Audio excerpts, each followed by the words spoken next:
One. We are live. It's been a while. It's been a while, dude. Got the chat up. Robin's already in the chat.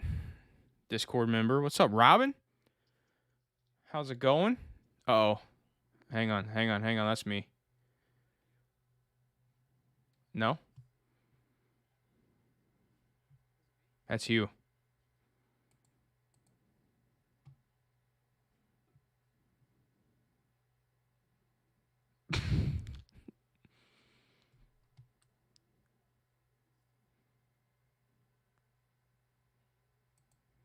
I hear you. I don't hear anything else, though. Yeah, I think it was you. That got me nervous. I was like, oh my God. I didn't know what it was because I had nothing up on my... I just have OBS up. I am. Cheers, Brad. This is our first Friday episode live on YouTube. I'm drinking a T&T. Throw that at you real quick.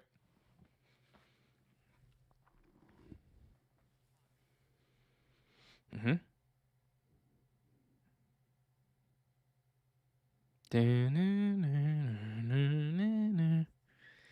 Tea. I do love my sweet tea. Tonic.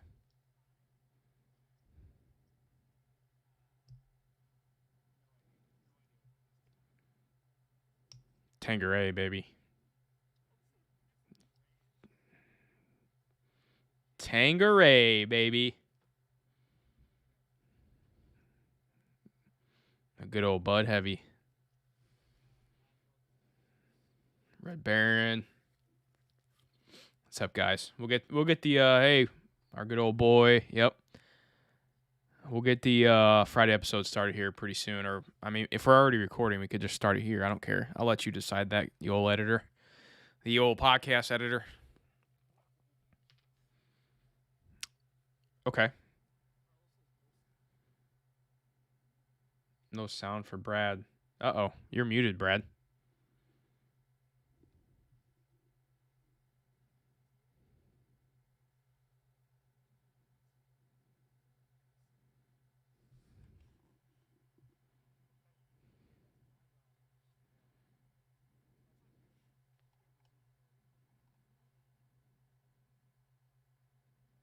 Okay, hang on. Let me I'm trying to think here why this would be messed up. Oh, I know why. It's because my desktop audio. No, it needs to be my mic. Yeah, heck? it is. I have my audio through my mic. I hear you through my mic. Okay, say something. Nah, fuck with you. You got me now? Yeah, I think I have you. Hold on, let's see. Chat, help us out. Make sure you guys can hear Brad. Can you hear Brad now? How's well? Spiros, what's up, buddy? How's Vito? I need like a fan, dude. It's already hot up here. Holy crap. Dude, open a window. It's like 90 degrees outside and humid. Humid. Come on, chat. Help us out. Can you hear us? Yeah, is anybody there? Can you hear Brad? We can't. I mean, we could have a one-person podcast episode. Got him. All right, here. Go. I fixed it. My bad. That was my bad. Great job, JJ. Yeah, JJ, you're in charge of audiovisual. And you. Well, usually I have I have to log in and out for OBS, different YouTube channels. So if I log into $4 or JJ Buckner or Average Money, all the settings are different. Mister, I have way too many YouTube channels. No doubt. Yeah, I haven't done $4 video in a long time. Yikes. Yikeroos. So I put on Instagram if anybody had any questions. We didn't get any. Okay. I probably should have done that too. Nah, it's all good. I mean, you are a little bit more of a social media presence, if you will. So not really. Probably would have got more not after that video I released yesterday. Oh boy. Dude, I spent so much time on that thing. Brad releases 3 videos in the last month. I think a lot of finance YouTubers stuff's down right now. Yeah, yeah. It's weird. It's really weird. I got a big one coming out though. Ooh, baby. Big one. Probably the biggest one. Brad likes his big ones. Big ones. It's just. Why do you think he asked me to be a podcast co-host? Exactly. I mean, how many different times can I make a covered call video? As many as you want, dude. And if I make like a Google search is gonna throw them up to whoever. I mean, there'll be new people who watch the new ones every time. You'll get a few guys who who repeat watch it, but I mean, 90% of my views do come from non-subscribed people. That's what I mean. There's gonna be always somebody searching for covered calls, and the more you do that, it gets updated in like the Google search realm. And people in the chat are like, "How does he know that?" They tell us how many views we get from not subscribed and subscribed people. Oswald wants to know about the real estate market in Missouri. Sucks. It's crazy right now. Sucks. I think we even did we stop? I think we stopped. We pretty much stopped. I think we stopped looking for real estate properties. I mean, I'm still looking, which everything from when we were looking is now like $20,000 more on on like $120,000 home. So now we're talking $140,000, which means you can't get a decent ROI on that. Now, if you can buy something that's needs a little work, but that's not something I can take on right now. That's 4 hours away. If it's in my hometown, I would take it on. You did have to go suntan hunting though. I did. That cut into our real estate game for a little bit. It did. Yep. But we can make an episode because we opened a brokerage account. We did, and it's got like 2 business days left, and it'll be officially open. So, like, I mean, maybe that's something we could talk about maybe tonight. Like, because I never knew that a business could open a brokerage account. And essentially, it's funny, these things that we're doing with business and like real estate and it's kind of like we're married. I mean, it is. A lot of the stuff that it's so much harder to do as a business. So we're just like, hey, you want to just go in together? Yep. Like both individually sign on a mortgage, both individually sign on a brokerage account. We have a joint brokerage account. Well, no, it's through the brokerage account's through the business. Oh, we did do it through the business? That is through the business, yeah, like the actual LLC. When we made our offers, it was easier that way for lending to just do you and I. But we were going to use the business profits to fund it. We were just going to take withdrawals. Pierce said Bitcoin or Ethereum, or you guys not enough beers in to talk about that conversation? I mean, I'm more heavy in Bitcoin. I mean, I would even go as far as say I'm like an Ethereum hater. I don't know enough about Ethereum to hate it or to buy it. Dude, I don't even think the founder of Ethereum knows enough about Ethereum. Every time I hear the dude talk, he's talking about something else he wants to do or another spin-off. He's like a bad sitcom. See, I haven't even looked into it that much. How many freaking Ethereums are there? There's like 95 Ethereums, always evolving, always changing. I don't know. I'm a believer in Bitcoin, though. I know that. Well, I mean, if I'm being fully transparent, I haven't invested in Bitcoin in a minute. I've kind of been holding steady. Can I say something real quick? Go. I don't have my affiliate in here or anything like that. Brad, I don't think you have one. That's why I'm saying this, but I gotta say something just off the record. Like, I'm impressed with one of my affiliates that I was even skeptical about to begin with. Do you know what I'm talking about? I think you do. It's crypto based? Mm-hmm. Go ahead. So I haven't been using when I first started the conversation with him, I was a little skeptical. Yeah. I didn't go forward with partnering up with like affiliate and doing stuff like that. I know what you're talking about. Yeah. And then we started I'm not affiliated with that. Okay. We started conversations with him again. And I tried it out. And I put some of my own, Bitcoin. I test everything out that I talk about. And dude, I'm impressed. It's with BlockFi. I like my Coinbase. Dude, I'll tell you what, man. If you so let's say you have like $5,000 in Bitcoin, right? Or let's say you got $10,000. Correct. What's stopping you from throwing half of it in BlockFi and collecting 6% interest on that money while Bitcoin's still growing, if it does grow. And it's gonna throw me right under the bus just like that. What do you mean? How much is it gonna? Well, one, how much does it cost me to move it? It's practically nothing. Nothing would keep me from doing that. Yeah, that's why I signed. That's why I wanted to test it out, and I did. And I'm like, holy sh! Like, and I was listening to the CEO was on a interview on CNBC, and they were asking her some good questions. And I got on with a couple of the guys with BlockFi, asking them like, well, okay, well, what happens if BlockFi or what happens if Bitcoin drops to, let's say like 15,000, right? Yeah. All crypto owners would be like, what the hell's going on? You'd have a bunch of probably would have a lot of people selling to get their Bitcoin back. But I would be buying more is what I would be doing at 15,000 right now. But let's just say a lot of people wanted to sell. I asked them, I was like, well, what happens if, you have your, because how you get your 6% interest is BlockFi uses your Bitcoin to lend out to like institutions and whatnot. That shit sounds like a Ponzi scheme to me. How's it a Ponzi scheme? Because the institutions are paying them interest rates. And then it's like a bank. That's exactly what a bank does with our dollars. That is exactly what a bank does with our dollars. It's just Bitcoin. It's not a dollar. It's Bitcoin. That's probably why it sounded sketchy to me though. But it also sounded sketchy to me though. But banks have to back up the money that they're moving. So true. But BlockFi is not regulated. They're not regulated, and they're not backed by FDIC and SPIC insurance. So can everybody that's involved with BlockFi, can everybody pull their money out on the same day? So what the CEO said on the CNBC interview, because they asked that exact question, right? And she says this is her saying this. I don't know what how it's all set up and the actual legalities and down to the dollar, but she says everything they lend out, practically and I could be butchering this, but they have enough Bitcoin backed up to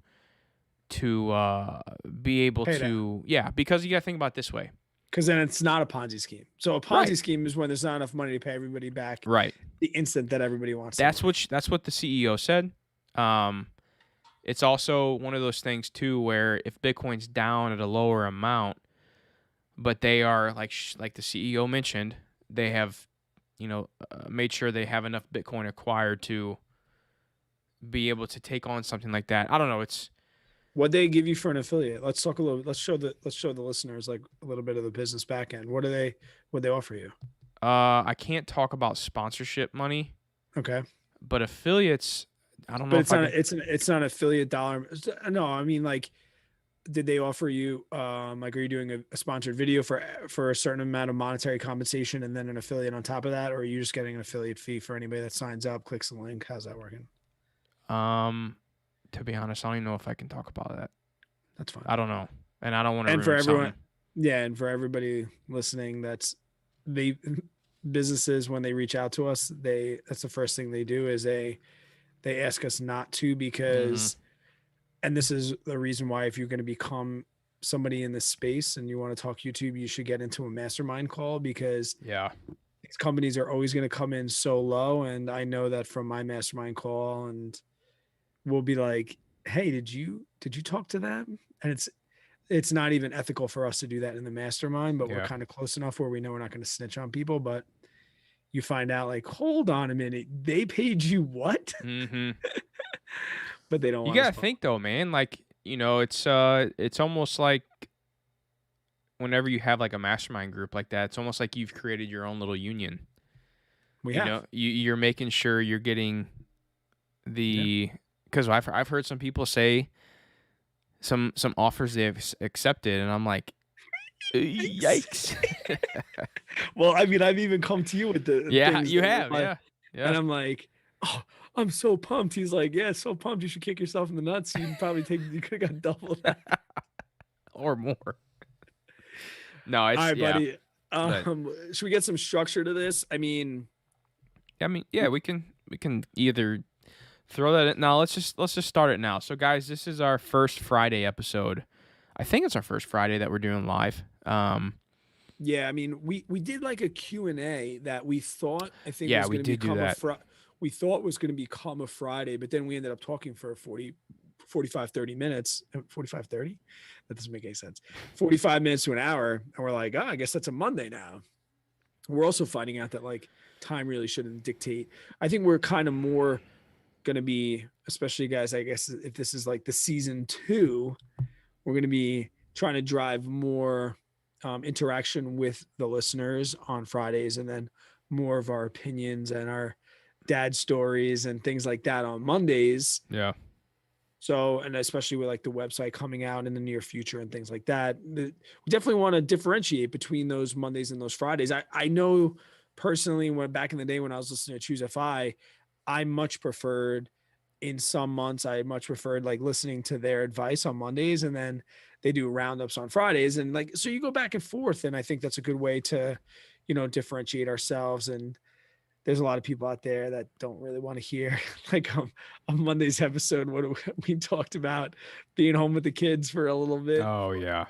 5 or 6 minutes. And I'm sure there's people that are like, dislike, thumbs down, unsubscribe. I mean, here's my thing, dude. Like, we'll roll with it. I mean, whatever the content comes out to be, that's what it comes out. That's what a podcast is for. I think when we first started, and this was probably more on me than you, was I think we were too focused on like being structured and like being a professional podcast because we're in the finance space. Like, I almost think like I like the feeling of just, and we said this when we filmed last time, whenever that was. I like the feeling of just like you're freaking chilling with your homeboys, just cracking a cold one and talking about life and money. We did say like early on that we wanted this whole podcast was derived around our friendship and the conversations that we have about money. And we kind of wanted to let people be a fly on the wall. And yeah, maybe we did like deviate away from that. And we've even found ourselves like having our quote real conversations before we record podcasts, and then like diving into the more structured podcast. I think we should just once in a while just press record, and yeah, and even if it's chatting. Even if it's like conversations about dirty underwear, I think yikes. I don't know. But I mean, I tell you, I say that to say this, and there's one other thing I do want to say, and this is a shameful plug, I will say. Oh boy, this is our first live since we've been monetized. Ooh, somebody has the opportunity to be our first super chat ever. Big shout out. Put 99 cents in there. Be the first super chat. Just the first one. We don't need anything else after that, but just be the first guy. Actually, no. Before we get to structure, there's a couple. Go ahead. Not too many questions, but I have the chat open. I don't know if you see. Somebody just asked, would you guys jump into the finance space again if you were starting now? I assume they mean YouTube. 150,000%. I couldn't agree more. And well, why do you say that so instantly? It's my passion. Maybe we have different reasons. Yeah, it's my passion, but it's also, I think if I was still watching, which I'm sure I would have been, finance content from when I started to now, I would have got a lot better understanding of like how a good channel could grow. Yeah. Because you got to think like, dude, when you and I started, there was like 10 to 15 other like legit finance channels out there. Now there's probably over 100.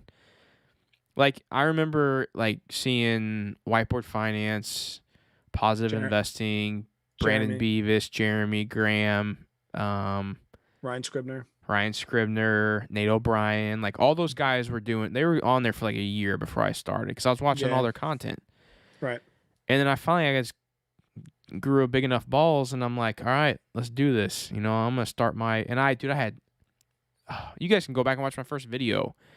Mine too. It's bad. It's cringy. Yours is much better than mine. You think so? Yours is much better than mine. Dude, mine is so bad. Did you script your first one out, or did you just press record and go? Dude, I did it in my office on my lunch period. Yes. With like my 2009 MacBook and like the audio. Dude, bad. I took it down for a while, and people were like, where's that first video? But I mean, I think there's like two things to look at it, like before and after. So would I go back now knowing? I would go back, one, because doing this now for almost 4 years, September will be 4 years for me. I think that you have to love talking about what you're talking about, regardless if you think other people are going to listen. So true. And I can literally talk about VTSAX and financial independence and ways to strategize money all day. Like Yeah. I'm that guy. Like I talk about it like when I was plant-based, like, like, how do you know there's a vegan in the room? Don't worry, they'll tell you. How do you know there's a CrossFitter in the room? Don't Don't worry, I'll worry, they'll tell you. tell you. How do you know there's somebody that likes to talk money in the room? I'll tell you. And then also knowing what I know now, we also, and like I said, I used to feel so ashamed talking about this, but it's okay now. We in this space, our ad revenue, we get paid more than other Yeah. niches. And I A think lot that's more. and I think that's a bonus too. I mean, I teach high school kids that stream and have thousands of more subscribers than me, and I make thousands more dollars than me because they're making under $1 per thousand views, where I know that I'm well up over the $25 mark, JJ. And I think you're pretty much in the same. So it's like knowing that too makes it easier, but you have to want to talk about it. And somebody asked, like, is it oversaturated, our space? YouTube is not oversaturated. And anybody that It, tells anybody that tells you so either just doesn't believe in like your mission, or doesn't want you to compete with them because they feel intimidated by you. There are so many free. Think about well, hang this. on. Let me say this real Go quick ahead. because there, like, I kind of agree with you, but I also, like, I get where Sly's coming from. Like, it is definitely, there's a lot more channels and a lot more to stick out from. But hang on. Where I think that comes into play is you need to stick out somehow. It really, I mean, it's a little harder for you to stick out now than it was you and I, 2.5, 3 years ago. I would Because, disagree with you because I know so many people that started YouTube way after us. Like, take Stockmo, for example. Dude hasn't even been on YouTube for a year. He has 500,000 subscribers. Sam, my financial friend, he started what, a year ago? Dude's dope. Great. And like I said, all these channels, like um Zeke from the Green Money Show, he started recently. yeah, Even Chris Sane, he's like a year old on YouTube. yeah, So I think a year old, if we were saying that there's like this saturated market. Now, granted, like you mentioned, each one of those people has their own individuality that makes them unique and drives them into their own direction. Like, yeah, you can't be a copycat, but everybody has a story to tell, and that story is far from saturated. I mean, I bump into people all the time that quote know about personal finance, and I'll bring up somebody like Graham Stephan, and they have no idea who it is. yeah, that's true. So or how many times have JJ have we joked back and forth like, anybody that knows about you knows about me, or anybody that knows about me knows about you, and then somebody raised their hand like, had no idea JJ Buckner exists, and I've been subscribed to you for 6 months. Well, wait to hear this And voicemail. That's a perfect example. okay, so like, is it saturated? No, there's a lot of people. And I mean, did we deviate into the podcast space because we're trying to get an unsaturated market and trying to deviate from that? But if my buddy came up to me today, he's like, Brad, I have a unique spin on personal finance, Go and for it. I have a unique story to tell. Maybe I came and I followed this path, which is unique or interesting. And I'm like, do you feel like telling that story for 4 years? And if So, you do, then you should start a YouTube channel today. so I'm gonna say I agree with you, but you can't grow. I don't think right now, and I may be wrong. I may be wrong about this, You're but if wrong. you're a new channel talking about like 5 ways to save money, or like the shit you and I talked about when we first started and with our YouTube channels, or like I can't even think of it right now. Dave Ramsey shit. Yeah, I mean, like, well, no, Dave Ramsey could possibly pop because it's searchable, but like, 5 mistakes I made with my money as a 30-year-old, like all the typical finance content like 2 years ago. I don't think that stuff really works for new channels. You almost have to do like the guys you named that popped real quick is content that is, how do I say this? It's clickable content. But would you say that if you want to have like the longevity of your channel, that those early videos that nobody watches, that's kind of your learning curve? Like, it's almost better people don't see those early videos. Oh, 100% agree with that. Yeah. Yeah. Yeah. Sly, if you're asking if you should start a YouTube channel, my answer Do is it. yes. Do it. Yes. The simple answer, and I Do it for at least a year and expect 0 subscribers. You'll yeah. be successful. And I remember like even $100 a month was so fun Oh my god, dude! When I made my first $100 a month, I was like, "What?" because they don't pay you till you have $100 like quote in the bank, like banked up in YouTube ads. So like when you first start, like take for example this podcast, this channel, we've been monetized for 2 months. We haven't gotten paid yet because we're getting like $22 a month, and you have to get 100 before they'll pay you. And I think I was monetized same. I was monetized for a couple months, getting 20, $30. And then when I finally hit that $100 and got that $100 check, it made everything worth it. It really did. And It's pretty crazy. all you're doing. Well, I think what's crazy is that you're getting paid for something that's like enjoyable to do, and like you're talking about something that you truly care to talk about. Because like I know for me, like being at my 9 to 5 and stuff, like not every time I'd go into a meeting or do whatever, if I had to hold a conference or I freaking hate this. Why am I doing this? I didn't care to talk about it. I didn't know a lot about the certain subject. I was bullshitting a lot. You know, I mean, you know how it goes, like with work stuff. Right. Like to where this is like, I want to spend the time. I want to know. I want to. I don't know. And it's a great outlet. I mean, this is one of Such those a great nerdy outlet. things where like your friends and your wife doesn't want to hear about it. So starting a YouTube channel was literally like just talking to my channel. And I've mentioned before, I don't know if Eileen, If we say, hang on, sorry, perfect title for a starting YouTube channel. Why Doge is going to the moon? done. Best title ever. So true.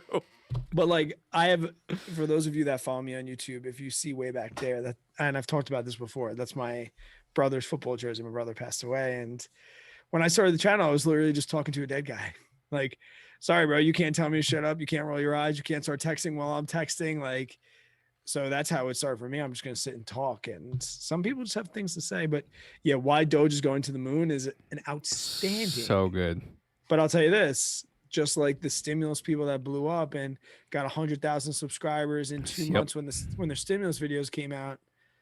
Be careful jumping on trends. They can blow up a channel, and if you do it right, it can work. But I hate to pat myself on the back, but I've been like the slow grinder the whole time. yeah, And people have had their shot and jumped up, and then slowly but surely, subs and revenue, I caught up. And then I kept doing what was good for me, what I was passionate about, what I could continue to talk about. And people blew up past me, and I slowly caught up. yep. Slowly. Dude, we're almost at 30 viewers. 30? Yeah. Yeah, buddy. Let's go, baby. So let's get this. Let's get this yeah, let's Friday do a one starting. 'Cause voicemail. I'm gonna have to go. I'm gonna have to go pee soon. So let's get this Friday one done, and we'll take a quick bathroom break. And then we'll do a Monday. Yep. Because we have some work to do. Yeah. And are you gonna do your normal Friday? Yeah, and sure. You're gonna do, yeah, we're just gonna go for it. Yeah, we'll see what happens. I'll watch the chat, guys. When we're talking about this, because we are gonna press record, and I would love if you guys would be a part of this episode. Yeah. We're going to do the intro like you guys always hear. We're going to listen to it as you guys always do. And then we're going to talk about it. And if you have comments and you want to add to the conversation or you have expertise, throw it in the chat. I would love to bring you into the conversation. And, you know, I want that to be a piece. So like, I know last time when we did an episode, we got some feedback from people that we're cool with that are like, it's kind of boring just watching you guys talk. Mm-hmm. Like we want you guys to stay involved and we want to draw you in. I have the chat open. So, you know, let's do our little intro and our little thing. But then there's so many times where I wish you guys were there to like give your feedback. Yeah. Leave questions or like you said, thoughts on the question. It's and a good one. The question today, the voicemail, is a great one. And if we're like responding and you want to disagree or agree, this is the things that we dream of. You guys we'll throw some fisticuffs with it. No, I'm kidding. You can't get in a fist fight with that brand new haircut of yours. Oh, come on now. And my sunburn. Oh yeah, guys. And while JJ's doing his intro, can you just leave in the chat? Is he sunburnt or is he tan? Jesus. If I could stay sunburned for 4 weeks, that is a talent. Ready? You press. Did you record? I've been recording this whole time. Let me record Zoom. This meeting is being recorded. Boom. Boom. I don't know if you guys knew Zoom does that now. It's pretty Yeah, aggressive. it's very kind of scared me a little bit. 3, 2, 1. Ready? If we were like really official, it'd be like episode 67, Average Money Podcast, take 1. Hey guys, welcome back to another episode of the Average Money Podcast. My name is JJ, and we are actually live right now on our YouTube channel. So if you guys aren't subscribed yet, make sure you head over to YouTube, search us on Average Money, or search Average Money. You'll find us, and I think we may start doing this a little more. But if you guys are new here, again, like I said, my name is JJ, and I'm joined with my good friend, guy trying to grow in a beard a little bit. I don't really know what's going on there. He's got the stash going. Brad, how you doing, buddy? This is called a molestache. Hey, there you go. I like I'm that. I'm on summer vacation, so you might get to see a little bit of facial hair. I might go the Ryan Scribner and just grow a terrible beard. Sorry, Ryan, your beard is terrible. But mine might have to Do it. come in. Yeah, I agree with you 100%, man. We should go live more. Yeah, I like this. I think it's going to be good. And we got a great voicemail today, too. It's one that's actually not necessarily a financial question. It's more of a mental question. I love that I don't listen to the voicemails anymore. So do I. They're kind of like your jam, and I love it. I'm excited for this one, man, because we don't get many of these, but what a lot of people, I think, don't understand, or maybe they do, it just doesn't get talked about enough, is that finance is so, what's the word I'm looking for? Mentally straining. It can be a mind F, is what it is. That's what I was going to say. Yeah. It could be a straight up mind F. So let's do this. Let's jump right into this voicemail, and then we can talk about everything, because I have a feeling there's going to be a lot you and I bring up in this. And this is dope because usually when we really record these, we at least talk about it, but I never hear them. If you are in the chat right now on YouTube, you know as much as I know. So let's go, rock it. baby. Let's do this. Here's today's voicemail. Hi guys, my name is Kalechi Waba, and I appreciate you guys so much for all that you do on your YouTube channel and on this podcast. I literally just found this podcast recently after hearing JJ talk about it all the time on his YouTube channel.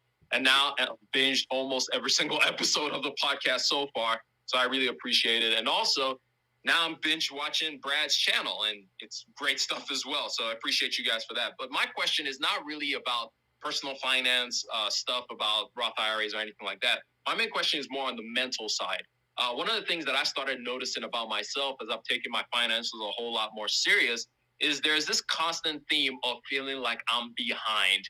Even though I know I'm making strides, even though I know I'm moving in the right direction, there's still this thing of feeling behind all the time, especially when I look on YouTube or look on Instagram or look on TikTok or look on any of these things. It's so easy to start comparing myself to other people that are around my age, which I'm 27, by the way, and just feeling like, man, I am so behind. I need to catch up. Have you guys ever dealt with that feeling? And also, what are some ways that you've been able to kind of push those feelings out of the way and focus in on just your journey and the way that you're going about things? Once again, appreciate you guys so much for all the content that you drop. And thank you for the opportunity, I guess.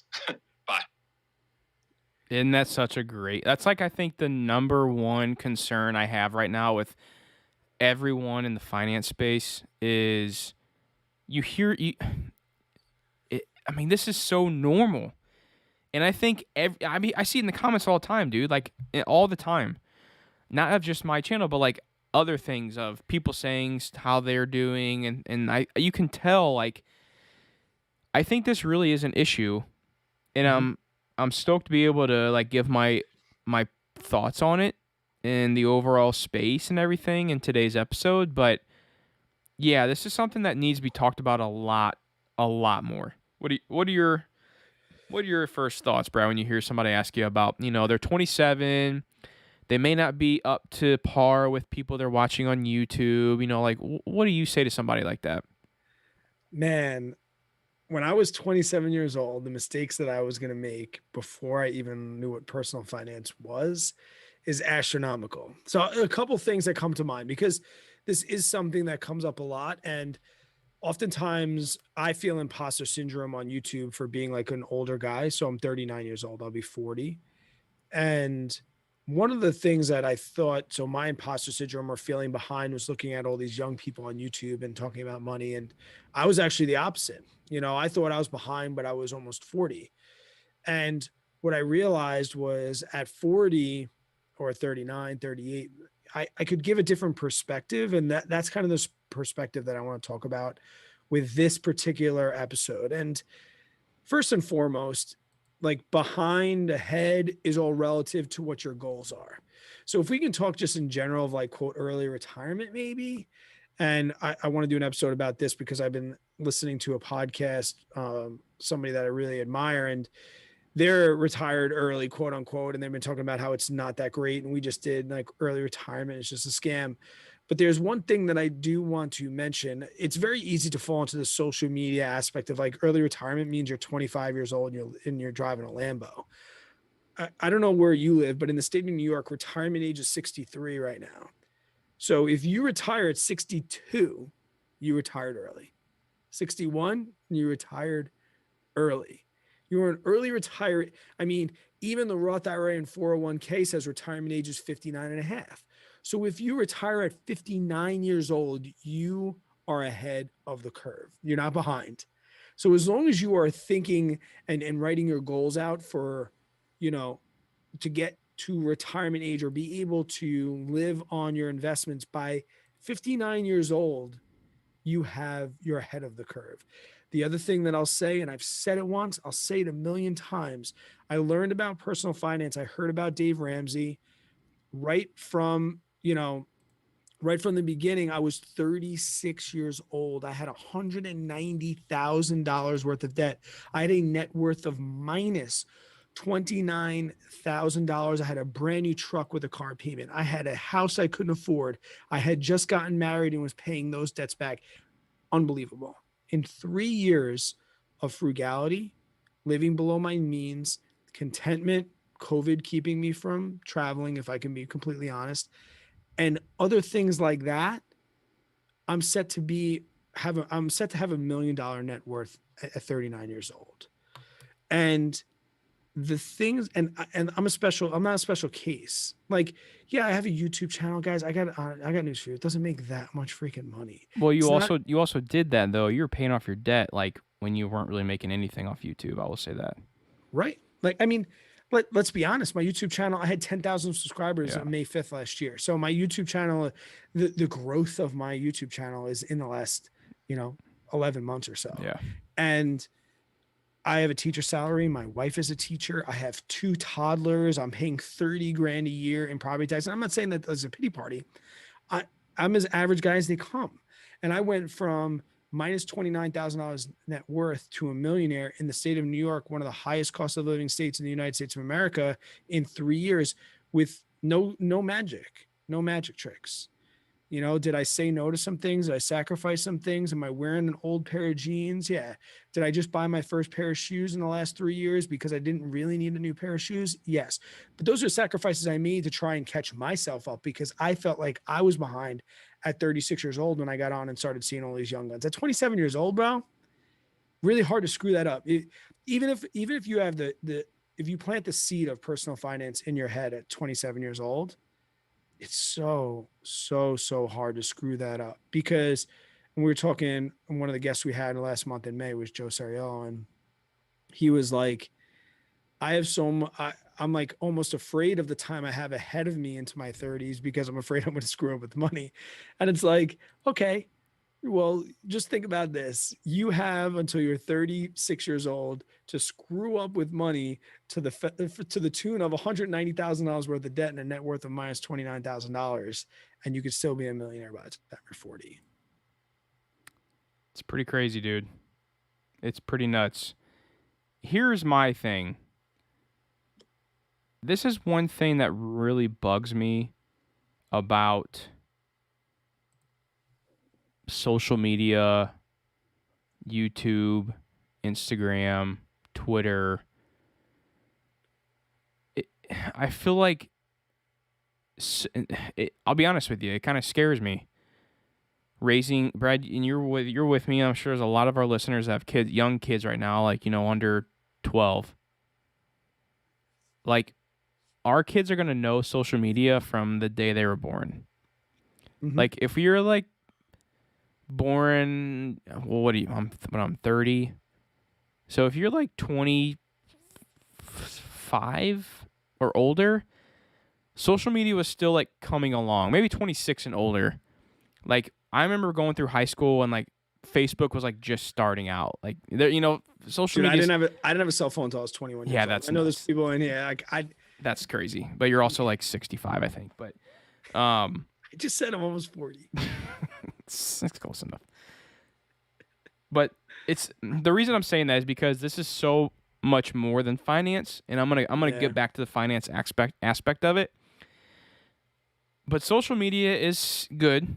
There can be a lot of good done with social media, but social media is also very bad in this aspect. Mm-hmm. Because here's the thing, and again, I'm getting away from just finance here for a second. People show their highlight reel on social media.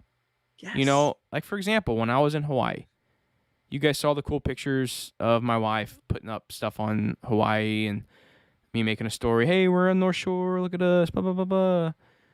But what you didn't see is my 1-year-old, crying, having sand, covered in sand. My 4-year-old not listening when we're trying to get in the car. And then he gets in the car and then he pisses all over the seat.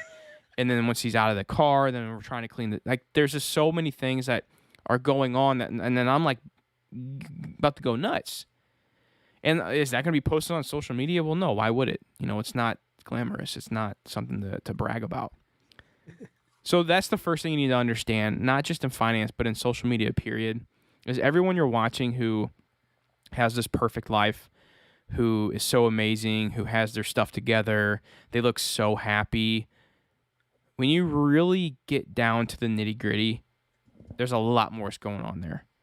And yeah, there may be some 25-year-old dude that is a millionaire and, living in California. He's got some real rental properties and he's, got made bank on AMC and now he's a millionaire. But that is such a rare case.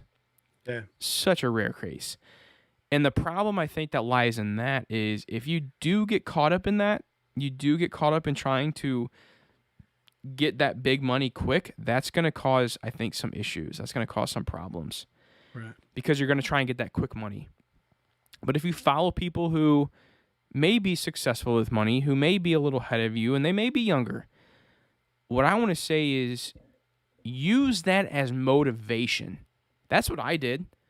I remember watching Jeremy, Graham, Stephan, a few other guys whenever I was 24, and I have my 9-to-5 cubicle job that I wanted to shoot myself every time I was going to.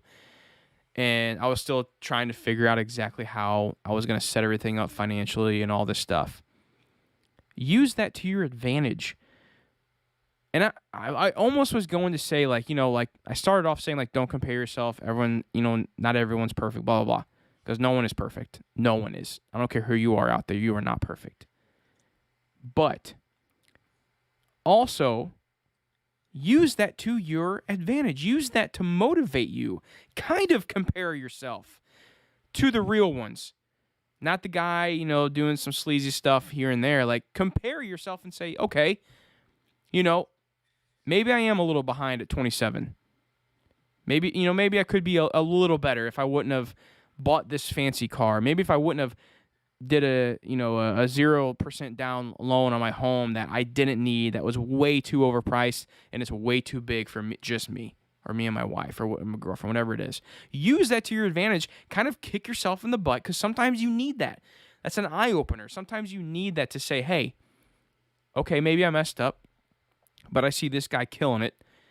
Now I need to use his success to motivate me to do that, because that's kind of what I did. Yeah. I was pretty frugal. I've always been pretty decent with money, but there's always somebody better than you. I remember going to the gym, man. Like, I'm like 5'9", 200 and something pounds. I'm not a big guy. 5'7", bro. Definitely not 5'7". I remember going to the gym and seeing like these big dudes, muscular dudes, like being like oh, I got to be bigger than that guy. Oh, I got to, never going to happen. It's never going to happen. But what I did is I did take that as motivation to just work harder. Right. You know, like that's what I mean. And finance, this is the cool thing about finances. See, this is a physical thing that I cannot change, is like my height. I can't change that. This is what God blessed me with. God love him. Mhm. He couldn't make me 5'10". He had to make me 5'. But finances, you have total choice to choose, to change. Yeah. That's up to you to change. So the moral of the story, kind of what I'm getting at here, is, yeah, don't compare yourself. We all know that, blah, blah, blah. But here's the thing.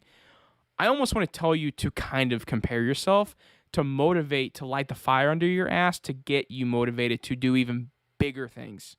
That's because that's how I've done some big stuff in my life, man. Right. I've done some big stuff in my life because I've seen these guys doing it, and I'm like, well, what the hell? Like, there ain't nothing difference between me and him. Why can't I do it? And that's what motivates me to do that. I got one more thing I want to say before you do that. Compare yourself to the people that you live next to. Look at your hometown. Then tell me how you're doing. Because I almost can guarantee every single person who's watching finance content on YouTube, and if you're actually making the choice to better yourself financially from watching like our content and other people's content on finances, I'm going to say you're the top 1% in your hometown. Unless you live in LA or whatever, but you know what I mean. Like, I guarantee you're going to be way much farther ahead if you are taking the good advice that you get from wherever it may be, a blog, podcast, YouTube, whatever, and you're actually using that to your advantage. You're going to be so much farther ahead. Much farther. That's what I was trying to get in. And I was going to say, it's not so much not comparing yourself. It's who you compare yourself to. And Taylor in the chat said something awesome. He said 27 got the seed planted in my head early this year when I had a conversation with a very wealthy local guy. And whether it's a local guy or somebody in your family, like, there's people that you can go to. And one thing that I've heard, I don't know where I heard it the first time, but people that are doing better than you are very rarely going to criticize you. So if you're being criticized, or if you feel awkward, or if you feel like you're in the wrong room, it's probably because people aren't on your level. You know, people that are doing well know why, and generally they clap for when people win.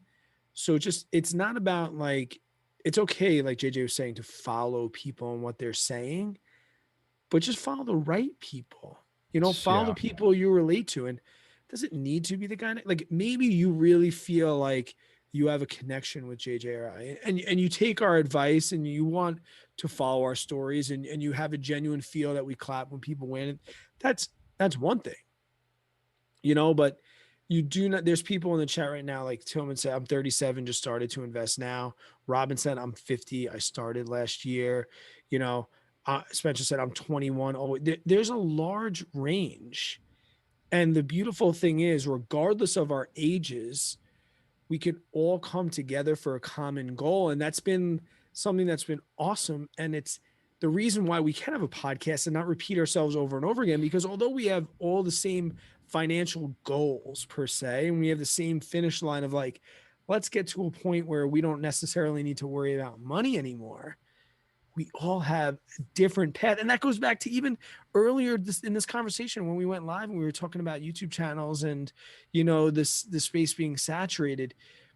Everybody has a story to tell, and you can find out exactly what's going on with that. And I got to say this real quick, because this just popped in my head. And I think this may come off good. It may not. It depends how I how I get it. I can't edit now, so be careful. I know. It's this. Why would you not work harder to get ahead financially if you are comparing yourself? Instead of comparing yourself to somebody and saying, oh, they're better off than I am, there's no way I can do that, I'm just going to quit. I'm throwing in the towel. And then you just keep living your normal life. If you do that, I don't understand that at all. Because I feel like this goes back to, like, what I was saying earlier. Compare yourself to motivate yourself. Like, if you're comparing yourself to somebody and then saying, oh, I could never do that, I just might as well just keep going to my job and keep going, spending my money how I'm spending it, and not save it. I'm not going to invest it. I'm not going to do this, not going to do that, because that guy's way better than me. I'll never be able to do that. that's a bunch of horse, you know what? I mean, honestly, like, I understand there's some circumstances and stuff. Like, you know, I started at a pretty rough spot when I was in high school, and maybe we'll talk about it more in depth one day. But, you know, like, I just feel like if you compare yourself, use that to your advantage. I know I've been saying that. I feel like I keep repeating myself, but it's so true. Yeah. That's how I was motivated. I was comparing myself, which you need to understand and have the mentality to know how to handle it. But compare yourself and say, yeah, I can do it. Why not? If they can do it, why can't I? Clint from the chat mentioned something that I think I see on YouTube. Have you seen on YouTube where it's like the dude that walks into the room, he's like, I can tell you how much you make per year. And they're like, go ahead. He's like, tell me your 5 best friends and tell me how much they make. And he takes the average. And we've heard the cliche, like, you are the company you keep, or you're the average of your 5 best friends. Dude, it's mind-blowingly true. It's pretty crazy. Because I think when I saw that on YouTube, I thought about like my 5 closest friends, and I thought like roughly about how much they make, and that how much I make was like right at the average of those people. You gotta think though, like if you're hanging, let's say you got 4 best friends, right? And let's say all 4 of those best friends are cornhole players. What do you think you're gonna start doing? You're gonna start playing cornhole. You're going to be dope at cornhole. You got 4 best friends, and they're all going to the gym on Friday, Saturday nights, all throughout the week. What are you going to do, Brad? You're going to go to the gym. So if you got 4 best friends that are...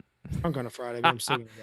So if you got 4 best friends that are killing it with money, you know, trying to grow themselves financially, not only financially, but mentally as well, what do you think is going to happen? You're going to want to try and grow yourself financially and mentally as well. Yeah. And it's a no-brainer. It really... Surround yourself with people who are getting ahead. I think to like fall back and like wrap up kind of what he was saying and or kind of answer the question, like, number one, don't feel like you're behind ever. Everyone starts from 0. Mm-hmm. And even if you're 80, you're old, you know, you're old. But I mean, it's better off getting 82 or 81 years old in a better financial situation than you were. And even if there's setbacks, I mean, my net worth goes backwards sometimes, but there's a reason for that. It's calculated, it's planned. If it's outside the market, things like that, just stay true to yourself and stay consistent. And over the long term, you know, when you compare yourself, it's often in short-term intervals. Compare yourself over the long term. If there's something that you admire or something that you're following and you think is just killing it, say to yourself, okay, I'm going to try and emulate this, and let's see where we're at in 5 years. And oftentimes, if you're having like that FOMO feeling, you're either you're going to be drawn to that person. I'll use you as an example, JJ. When I first found out about you on YouTube, I went through all of the emotions of YouTube where like, this guy has a freaking amazing beard. I would trade being 5'7" to have an amazing beard. I knew it was coming.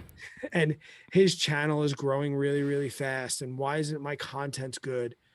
You know, but then after a while, after I was done comparing myself to you, I said, well, this is like years down the road, but why can't we have a conversation? Why can't I ask you questions about YouTube at first? And why can't I run money by you? And you're going to pay off your mortgage. I'm thinking, why can't I use you as an asset and a friend, as opposed to comparing myself to you and what you were doing?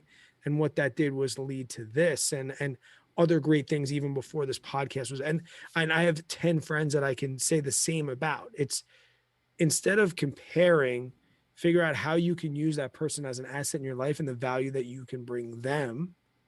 And then the 2 of you can just dominate, or you have a group of 5 friends and Yeah, I mean, well, think about this. You mentioned like the 80-year-old and stuff.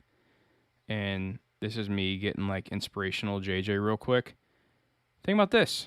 Let's say you're listening right now, you're 50, 55, 60, 70 years old. And you may not be the best set up financially that you could have been. You know, you could have started at 20, you could have started at 30. Yeah, sure. We all could have started earlier. Yeah. But let me ask you this.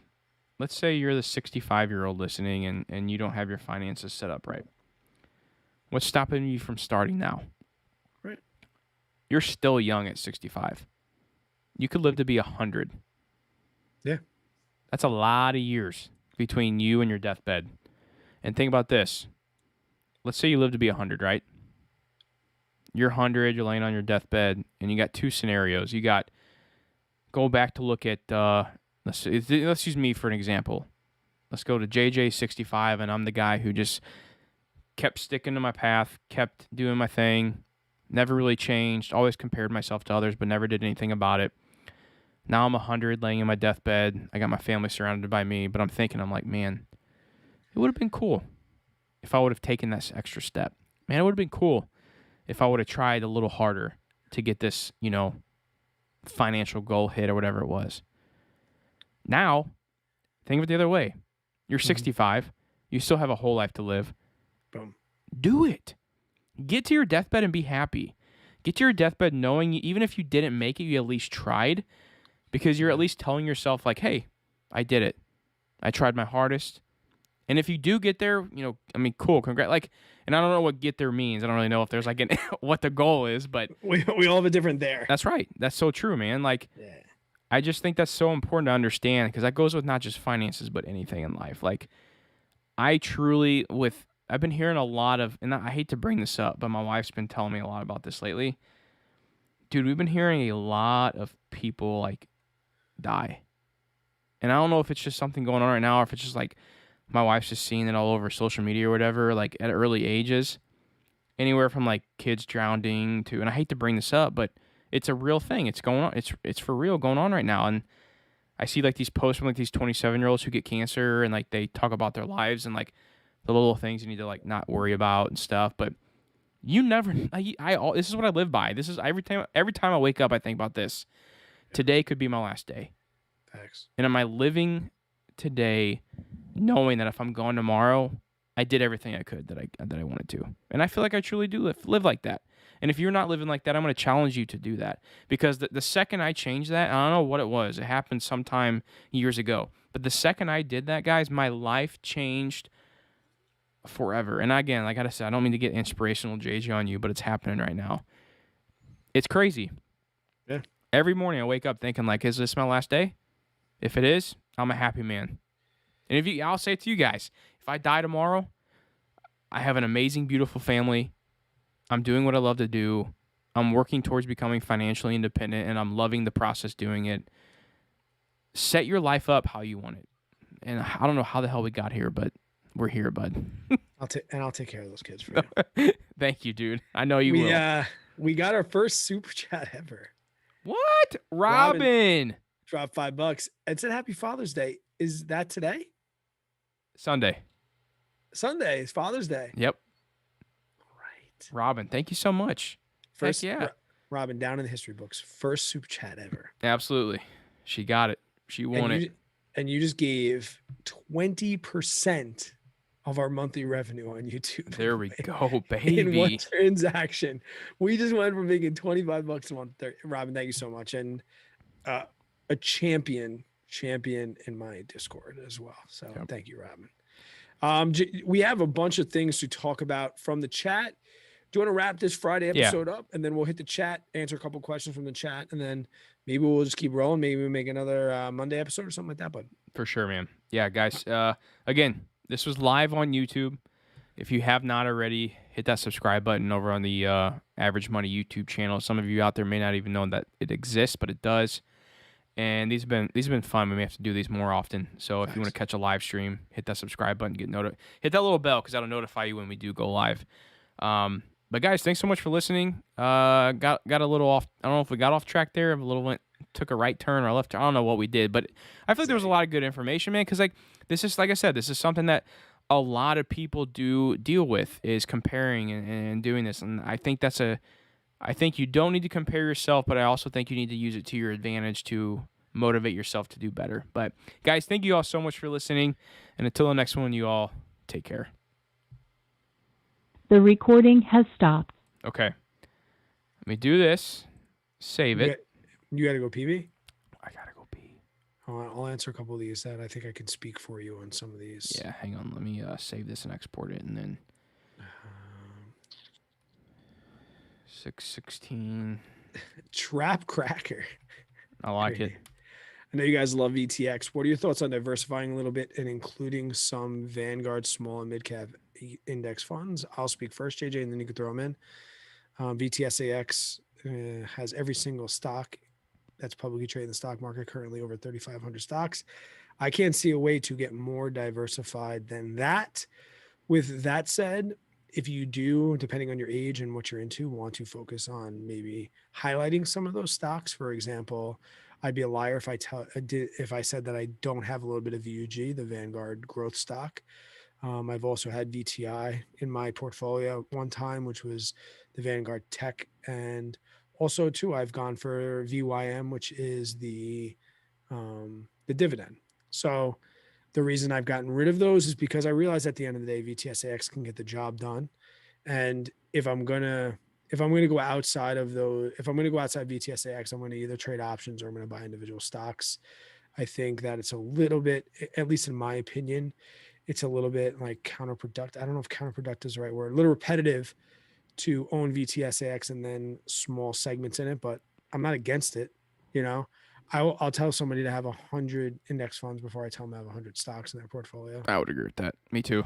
Yeah, I mean, I pretty much agree. I mean, I would probably lean more towards the side of if you do want to do like a small cap or you want to focus in on some sort of like healthcare ETF or an airline ETF or a flower, aka ETF, whatever it is. Like I think you can say marijuana. Oh yeah, it's a podcast, and YouTube. Cannabis. You want to do a cannabis ETF, whatever. Like I don't see anything wrong with that at all. Like if you want to have a little bit of your percentage of your overall portfolio in that sort of ETF, yeah, I don't think that's a bad thing. Like if VTSAX is like a whole list, if you want to highlight certain sections along that list, yeah, I'm not against that. Yeah, because you got to think. I don't personally do it anymore, but I'm not against it.